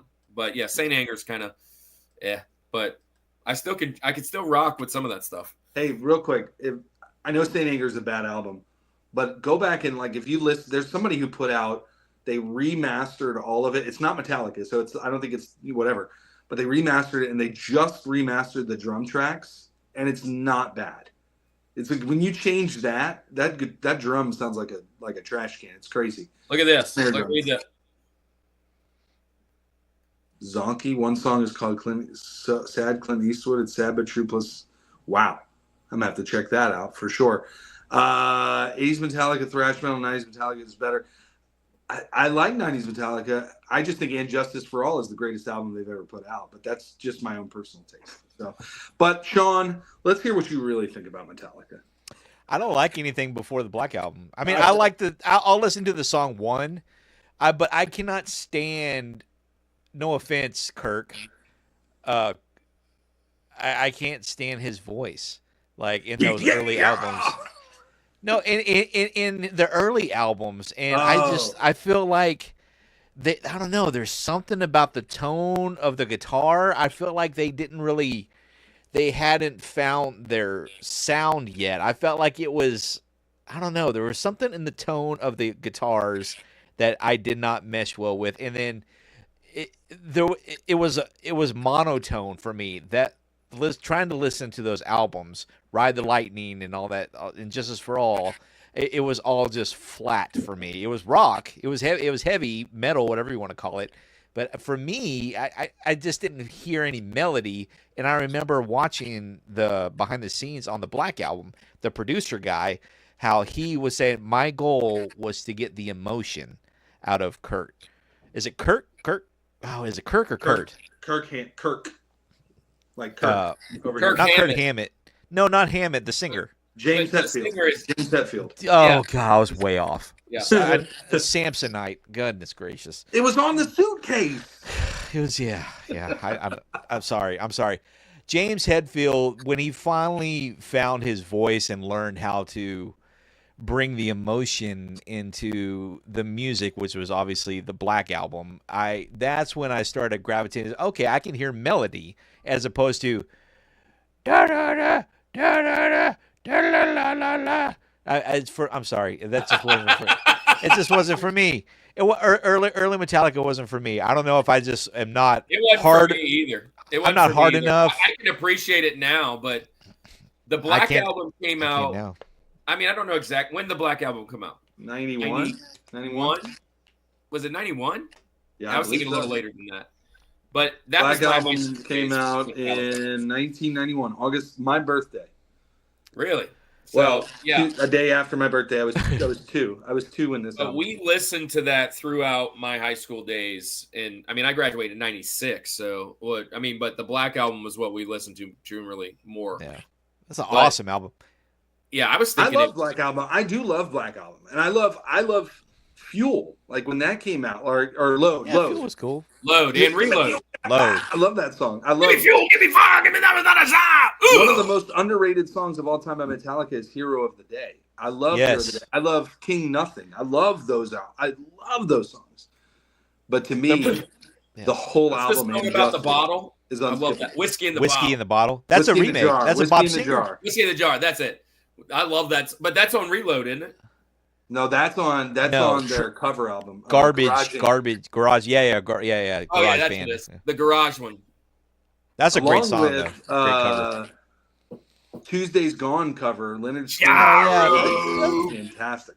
Yeah, it was okay. I feel like it was all acoustic, right? It was all. Yeah. It's so different. It's not. Yeah, it was so different. Yeah, 96 was Loaded Kirk during. Yeah, definitely Loaded Kirk. That was for sure. I remember when Unforgiven 2 came out, man. I hate that song. Everybody hates it, but I remember watching him play it live going, dude, I was thinking, how was he, James was playing the riff. He was playing the, how did it go? I remember the original one, but. No. I'm not doing a good job at it. Anyways, I remember watching it going, I liked it at the time. And I had the CD of, was it Load? Was that, or is it Reloaded that Unforgiven 2 was on? I think Unforgiven 2 was on Reload. Okay. That's the one I had. Yeah.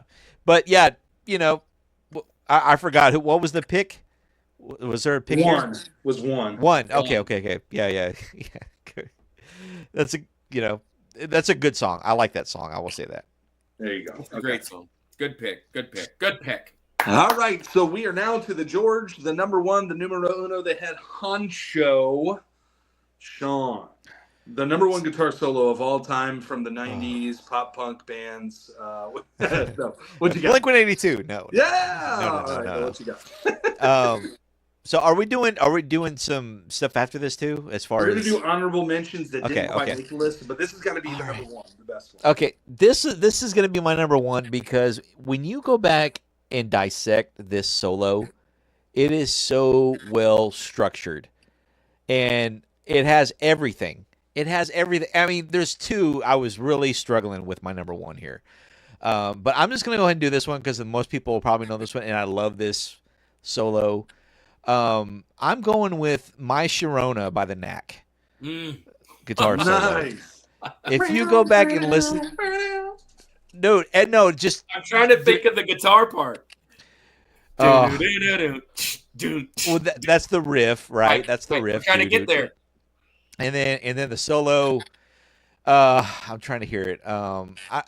It just starts off so simple, and then finally when it kicks into this.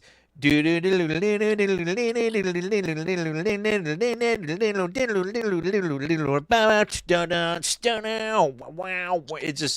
just rocks, dude. I mean, because it's one of those songs that you're just hearing, and you're like, okay, this is gonna be just a. These guys reminded me of they looked like the Monkees, you know. The band to me, they reminded me of the Monkees mixed with the Who, you know, for whatever reason. And this song, you know, I'm thinking, okay, but then once that solo kicked in, it made that song. That solo made that song for me. So that's going to be my number one. And then I'll tell you what my other number one is if you want. Wait, don't give it away. You give it away. I'm not. I just want to hear what y'all's opinion. It's an obscure song, but I really love this guitarist. And but anyways, but that's that. I'm going to go with that for my number one. Is okay. Okay, this was so. I'm listening to it right now. Funny story about this song. Years ago, the Tennessee Titans had a kicker, and his name was Rob Baronis. And every time he would come on to kick, and again, we didn't watch many Tennessee Titans games, but I remember watching it, and me and my dad would always say, da-na-na-na-na-da, Rob Baronis. Like, I don't know why that is that. I also always think of Weird Al Yankovic's version, My Baloney, played on an accordion. There you go. Fun one. This was a surprising pick for George, though. But there's got to be a personal tie to it. So you must love this song, bro. This dude is shredding. It's awesome. It's a fantastic solo, and it tells a story. It tells a story. Listen to it, man. It's so good. So good. Now I'm just now coming back on this. My guess is Auburn. Did he graduate with general studies at Auburn? What did he do, Barry? What happened? It's still going on. This is a long solo, bro. It's good. It's a good one. But I'm just now reading this. So, Poetically Christian Gamer says, "No, Sean, you had the lead and you fumbled the ball." No. What am I? Now, what did I fumble on this solo or Trash and Metallica? That's what I want to know. I don't remember. I don't know which one. We're finally done. Yeah. Yeah, Derek said that he fumbled the ball with the lead. So with the lead, okay, yeah, it's okay. Well, yeah. You do have a very solid list. So this is a good song. I have to go back and I'll have to listen to the song. I think everybody needs to go back and listen to it for the credibility purpose because a lot of people. I just listened to the whole thing. It's legit. It's legit. It's legit. Dude. And that wasn't on my radar again. Another one not on my radar. But you know what? You know what, though, Sean? You know what was on my radar?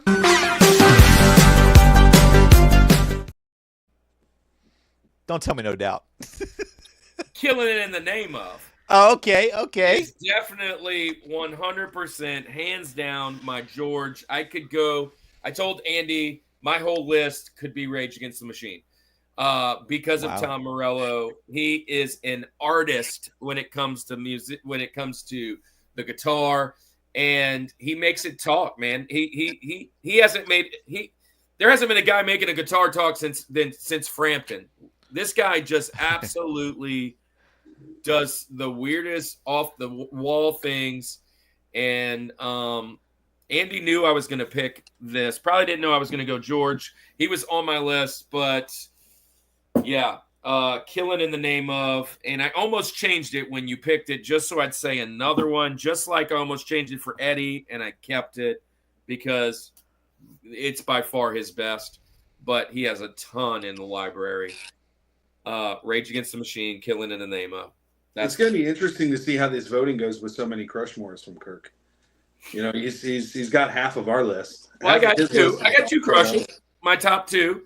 I just ranked them higher than you guys. Yeah. Obviously, this is a good one. We've talked about it. This is for sure one of the top ones up there. But it's not the best one, because I'm going to tell you what the best guitar solo of all time is with my George. I'm going all the way back. This is my oldest pick here. 1971. 70. SEMBTY. 70. That's how old it is. 1971. The greatest guitar solo of all time. He was in my top 4 guitarists. What this guy did with guitars was insane. What every member of this band could clearly be ranked the number 1 at their respective position.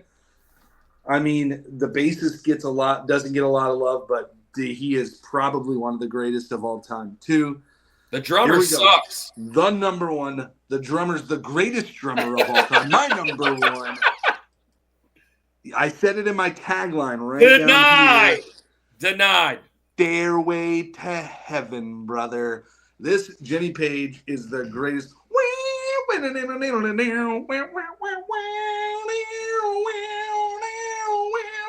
Dude, this solo is beautiful.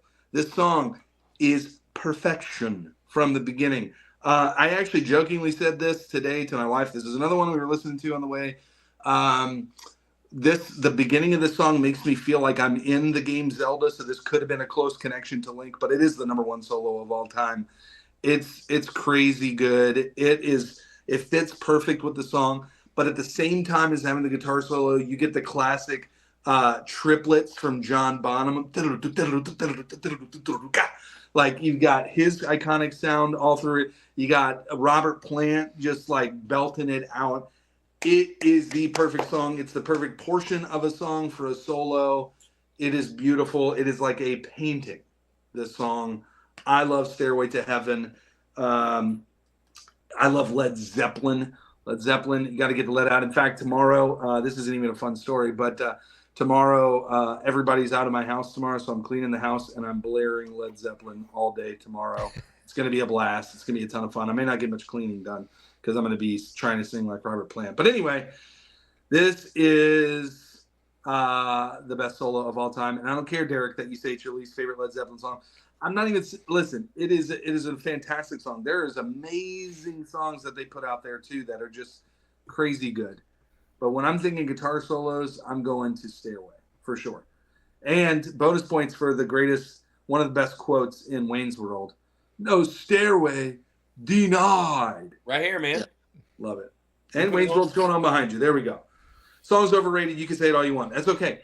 It is a beautiful song. Listen, I listened to it again today. No one's putting this song on and being like, I don't enjoy this. I don't like this. I don't want to hear this. No, put it on, rock out, enjoy it for what it is. Yeah, Stairway to Heaven is absolutely one of the best songs ever. I mean, and she's buying a stairway to heaven. I mean, that's Robert Plant, dude. He's crazy. I mean, Zeppelin is everything you said. I agree. I didn't put this on my list because I knew it was your number 1. I would have been shocked. You tried to give us a twist. I was trying to point like this, but then you changed the picture. Oh, right. So. All right. Who else hates Stairway to Heaven? Sean, what do you feel about this one? I love this song. Okay, good. Song. Thank you. All right, I got some agreement. No, I remember I used to listen to that song all the time just for the solo. You know, it's so good. It's so good. I will say the rest of Led Zeppelin sucks. What? I can't stand what's the singer? Robert Plant? Yeah, that Robert guy. Plant. I can't stand his voice, man. He's too well. So I'll say this.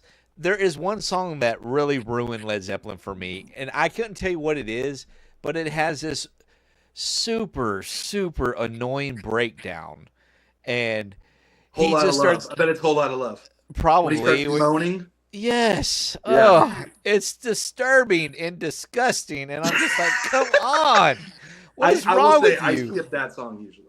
Yeah, dude. I mean, I'm just like, oh my gosh, it kills me every time. I'm just like, no, I can't do it. I can't do it. It's just, But I listen to don't every like. other song by Led Zeppelin. They're fantastic. Ramble No, On, they got some other good hits. What's the one with Cashmere, dun, dun, dun, dun, dun, dun, Immigrant. dun.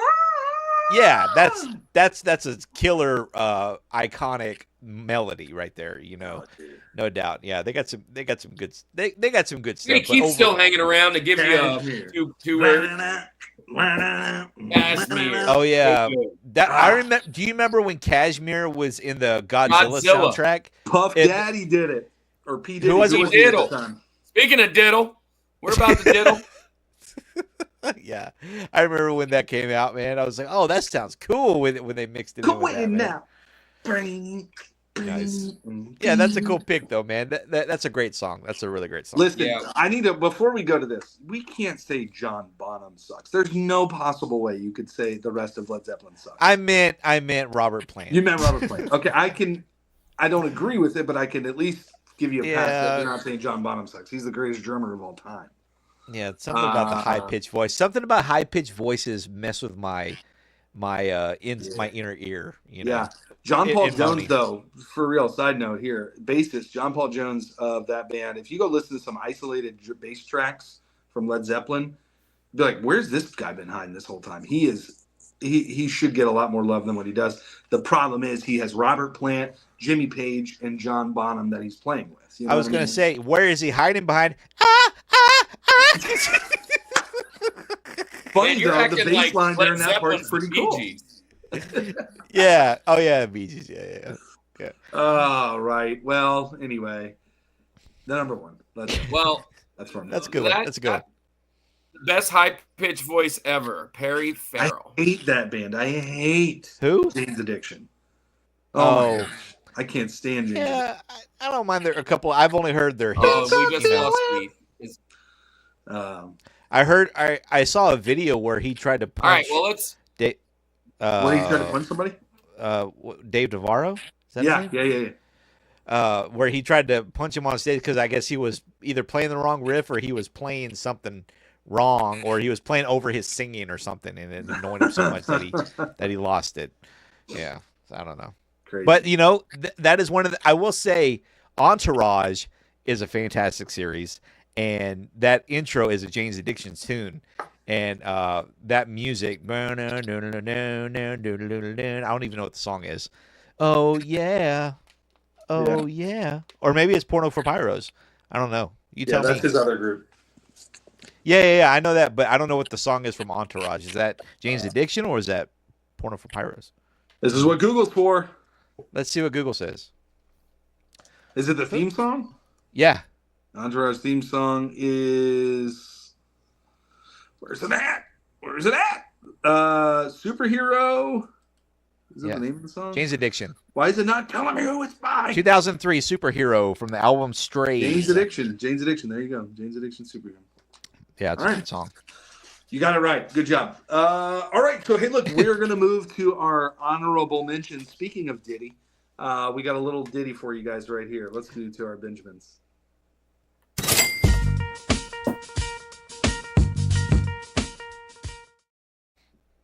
Kirk, tell them all about what are the Benjamins? Why do we call them Benjamins? So yeah, What is it the all Benjamin. So before the mountain got presidented, it was unprecedented. If you saw that, and after it got presidented, they thought to add another person who wasn't a president, Benjamin Franklin, and he didn't make it on the mountain, which is what we're going to do today. Tell you all about the ones that didn't make the mountain. And before you guys head out, make sure you hit the like and whatever and share your top 4 in the comments. Not the live comments, the other comments, and go and vote who had the best top 4 on Instagram. Don't just hit the heart, hit the vote and pick. Last week was honestly, I didn't check, Andy. Who won? I wasn't able to post it. Instagram was giving me issues. So Oh, that's right. I had the graphics done too, man. It was crazy. I don't know. So maybe we'll post both. So here's the deal. This is how it rolls, Sean. You get 4 more picks. You can't pick anything that's already been picked. You're first. Nice. And it goes in a snake draft like fantasy football. So you're first, I'm second, Andy's third. But in the second round, it's Andy, me, you, and then you, me, Andy, Andy, me, you. So you get the first pick and the last pick, and then you got a combo of back-to-back. But you can't pick anybody that's already been picked. So if there's something really high on the list that you think we're going to take, you might want to take that thing now. So you're up first. So I'm going with this. This was the one I was conflicted with because I love Nuno Bettencourt from Extreme. I think he's a fantastic guitarist. You know, he did the Flight of the Bumblebee, which is cool, but overrated because I heard that's when I discovered about delay. You know, like he's just got a bunch of delay on that thing, but it's still a great classical, piece. It's fantastic. But the song that really stood out to me by Extreme was a song called "Get the Funk Out." If you've never heard this solo, man, this solo it's rock, right? It's got this it's got this groove to it with the bass. It starts off with the drums and the bass, and then he comes in with his little trinklets, and then when the solo kicks in, man, he just shred. I mean, it's not a shredding song per se, but you just got to listen to it, man, because it's another structured solo where it does everything in there, man, where he does everything from the but then he does this. I cannot do it justice with my voice, but listen to Get the Funk Out, man. It is the best. It is so good. So good. So Extreme is unfortunately that band that's like more than words, and we know that song, and we know the fact that he was in Van Halen for 18 minutes. You know what I mean?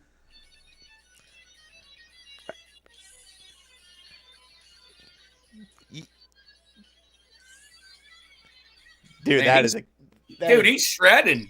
That is so good. That is a killer solo, man. That was the one I was debating between the Knack and Extreme. So there you go. Dude, he was doing some Van Halen stuff. I heard it. Andy, go listen to it, man, when you get a chance, dude. If you've never heard it before, it is amazing. Yeah, that's what I was saying. It's like Extreme. I only think of More Than Words. There's like one weird Christmas song that they did. That's my wife's favorite Christmas song, and he was in Van Halen for a second. Oh, the singer was, yeah. Yeah, that's like the 3 things I know about Extreme. Other than I don't know any of their other songs. Oh, go listen and Get the Funk Out. You will not be disappointed. I will for sure. All right. I got some work to do. Well, Andy, I'm flipping a coin and seeing. I have a billion that I can pick right here, so you can go where you want to go. Well, I mean, I have a list, so but I only get one. I've been having back-to-back for nine No weeks. more back-to-backs. I got back-to-back here. So I'm gonna go with I'm just gonna do it. I'm just gonna do it. I'm gonna go with Pink Floyd, Comfortably Numb. Good one. Oh, okay. David Gilmour. Nice. That's fantastic. Trumpet's got a good pick there. Howard the Duck had a killer melting solo at the end of the movie. Yes, he did, man. Oh, Howard the Duck. Oh, man. Yeah, dude, can I just say something about Howard the Duck real quick? So I forgot how inappropriate that movie was. Oh yeah, definitely. So we watch, me and the kids, we all watch Marvel or whatever, and we see Howard the Duck come up, and I was like, oh man, there was a cool movie back in the day. I pulled that Joker up. I didn't watch it for very long. I was like, yeah, we're not watching this. Yeah. So, yeah, Howard the Duck. All right. I'm gonna go. I get back-to-backs here. I have a fantastic list here. I really wanted to put this one in mind. You did take Comfortably Numb. That was going to be one of my back-to-backs here, but I got plenty more to take from. I'm going to start with Hotel California, Eagles. It's one of the greatest, most beautiful solos of all time. Dang it! Forgot about that one. God, totally missed that one. Yeah. That little like the duo of guitar solos happen at the same time, and then Sure. the acoustic version of it is Yeah. fantastic too. Yep. Hotel California had to be on there. Just got edged out by Dimebag Darrell, believe it or not, today. And then I'm gonna go with I think is the best guitar solo by one of the bands that was already mentioned today. Sean, I know you're not a big fan of it, but dude, I mean, how do we not go "Sweet Child of Mine" by Guns N' Roses? It's his best solo.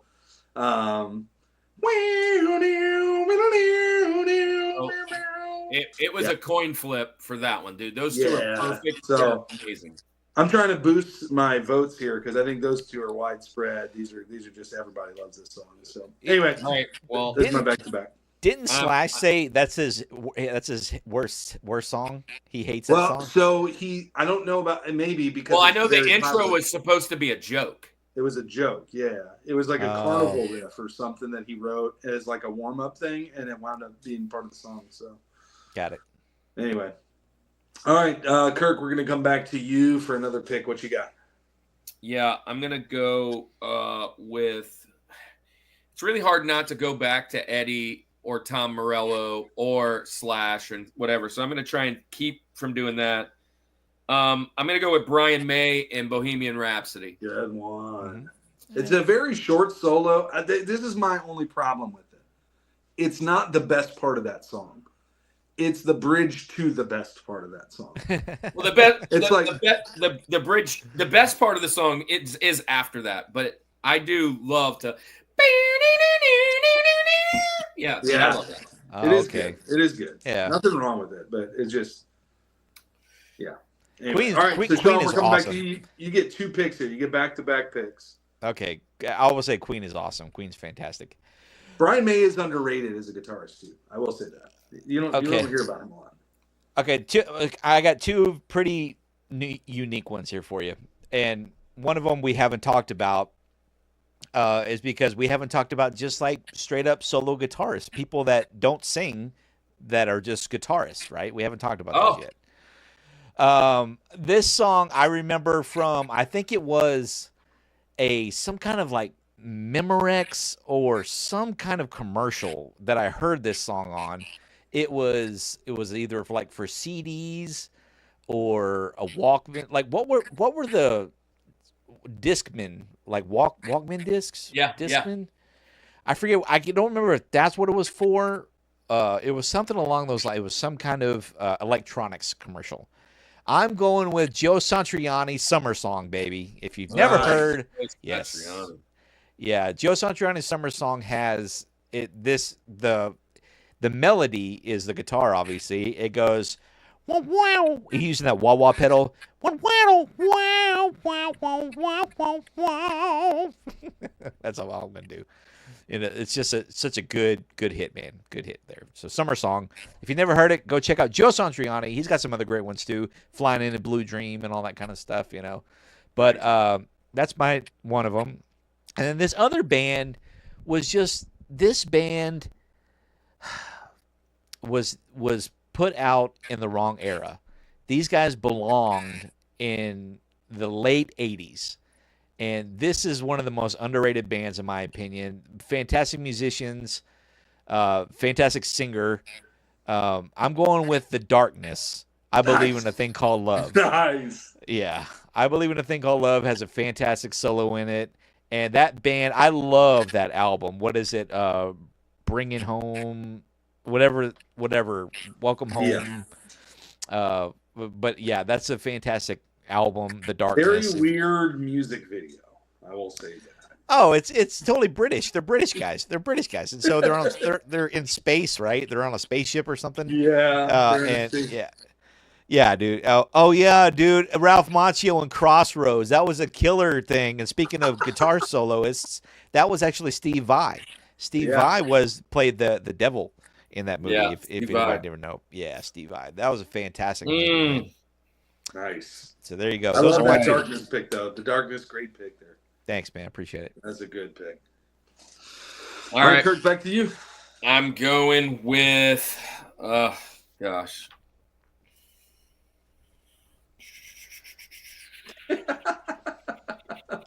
Flipping a coin here. All right, so I'm gonna go with Jimi Hendrix. Hey Joe. Okay. Nice. Okay.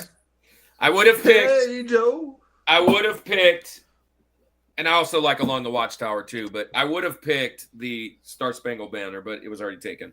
Jimi Hendrix was in my top 4 guitarists. I've got to bring that in today.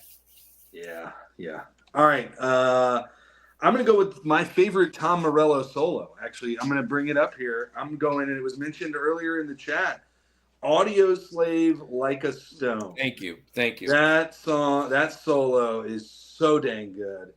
When you amazing. put Tom Morello and Chris Cornell in the same band, gold happens. And they were very short-lived, but they have so many dang good songs for Audio Slave. It's stupid. So yeah, that's where I'm going to go for my next one. And then my final one, I think I may just put this out there just for our friend Sean out here. I'm going to put this out here. 90s grunge era. I love this solo. I think it gets overlooked a lot. Is it the most technical solo? No, but it fits perfectly in the song. And it's another one to my criteria that I mouth the solo every time it comes on. Collective Soul's Shine. Oh, I beautiful. love the solo. Yeah,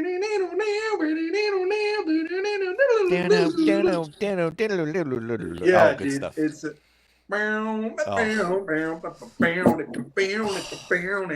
it's a short solo. It's quick, but it fits so good in this song. And you know what's crazy is that the album version, it's not heavy enough for me, right? Yeah. I mean, it's just so classic. Obviously, it's a classic song. But then, have you ever heard like them live? Like when I've seen them live a couple times, dude. They're so good. They bring that heaviness to that song. That song rocks, man. I saw a live performance where I actually saw them once live too, but the best performance I ever heard. They had a whole orchestra behind them. Dude, it was. I watched that religiously as a youngin. Now let me tell you just real quick. I know we don't. My mom is a huge Collective Soul fan, still to this day. Loves Collective Soul.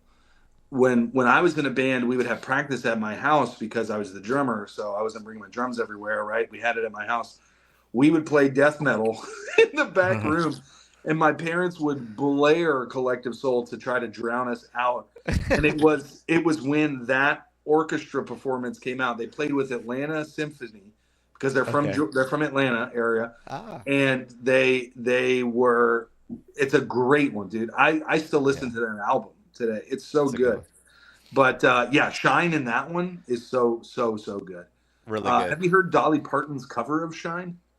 No, yeah, but I love Dolly Parton. Dude, that's pretty good. He talked about it during cover. Yeah, he covers Shine, and it's not as good as Collective Soul, but it's cool to hear Dolly Parton sing it. But I got it. Anyway, yeah, that's my last pick. Lovely pick, man. Awesome, love it. All right, Kirk, you get your last one here. All right, there's a couple more on my list, but they're just not as good as this, and we're gonna have to mention him for a third time. Tom Morello, Bulls on Parade. Tom Morello, Bulls on Parade.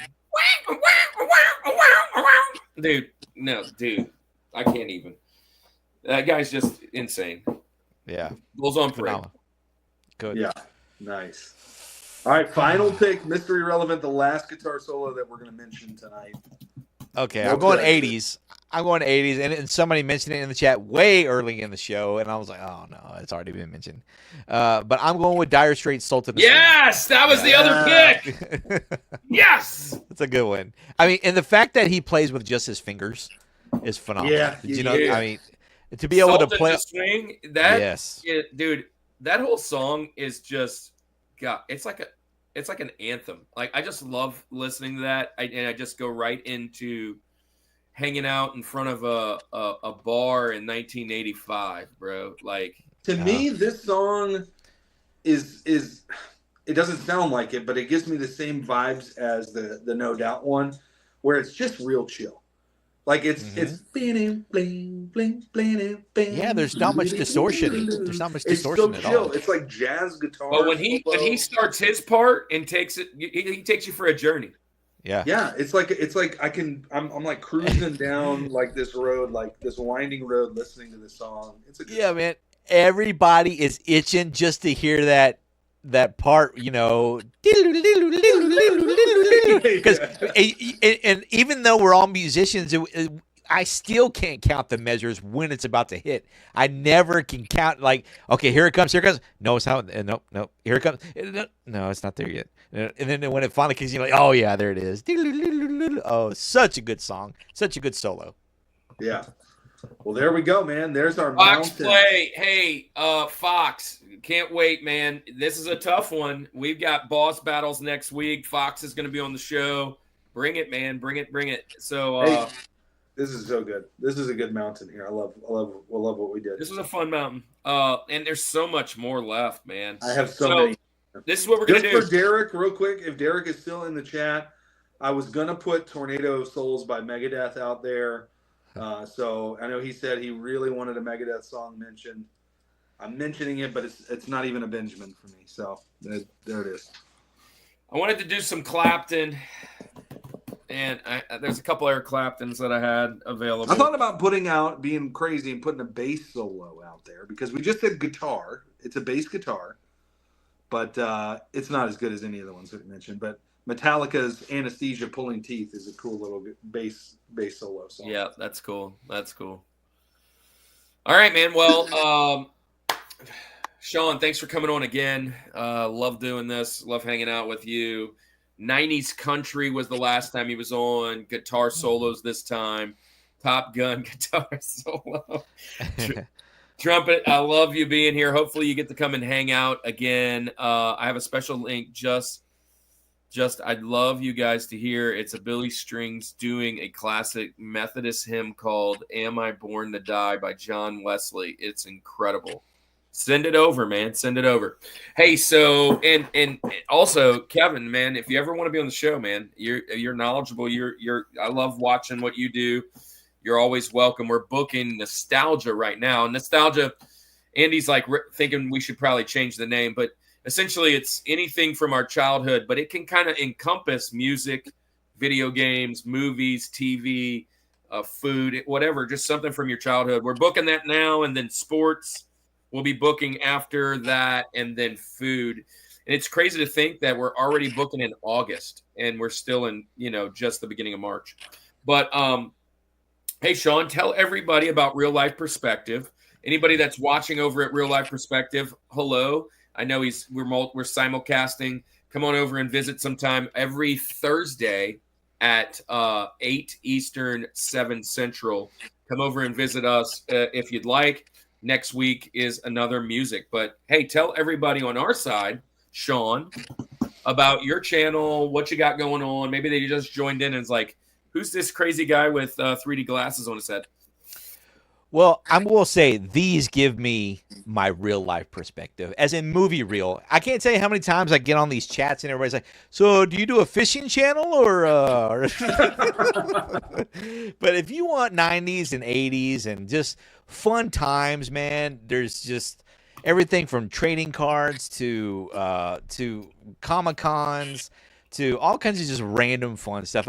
Over on my TikTok, I can post all kinds of cool old commercials and things like My Pet Monster. Come on, My Pet Monster. Who remembers that? This is a golden book. I just picked up this in today. I've got they actually made some movies and like television series and things like that from all that kind of stuff. If you're into trading cards, look, I got this from Keith and Vintage Sports Flips. Won this I won some. Speaking of Keith, if he's still here. I've got 2 packs to open from Keith as well. Oh, nice! You got some Intergalactic. Look at that. I got here. Hey, look at that. Nice. Where'd you go? I missed you. I can't see you. Oh yes. So you're gonna like that Intergalactic. I know your feelings on Garbage Book is, but the last 2 packs I bought from Keith were Intergalactic, and I got 2 hits out of them. And so look, we'll just do that right now. Let's do that right now. He brings the gold. You out there? Here it is. Because this is our guy. So look. Oh, we've become a pack ripping show. Whoa! What? Full We've screen become a them. pack ripping show. Hey, Full do you screen know it, how? full screen it. Yeah, full screen. Okay. Kirk, we got to see these. All right, we got. You're very focused. Pull it back. Pull it back. Pull it back. A little more. A little more. Come on. There it is. There it is. Adam Mack. Adam Mick. Mick. Okay. Atomic. So That's a Adam fun word. Mick. if you see something with a border on it, like a colored border, say that for last. Nice. There you go. Oh yeah, I'm trying to get the reference. I don't know the reference on that one. So a lot of these are from 70s and 80s and 90s movies and TV shows. Mendel in Black. Oh, we all know that one. There you go. Twilight Zone. Oh yeah, I love the Twilight Zone.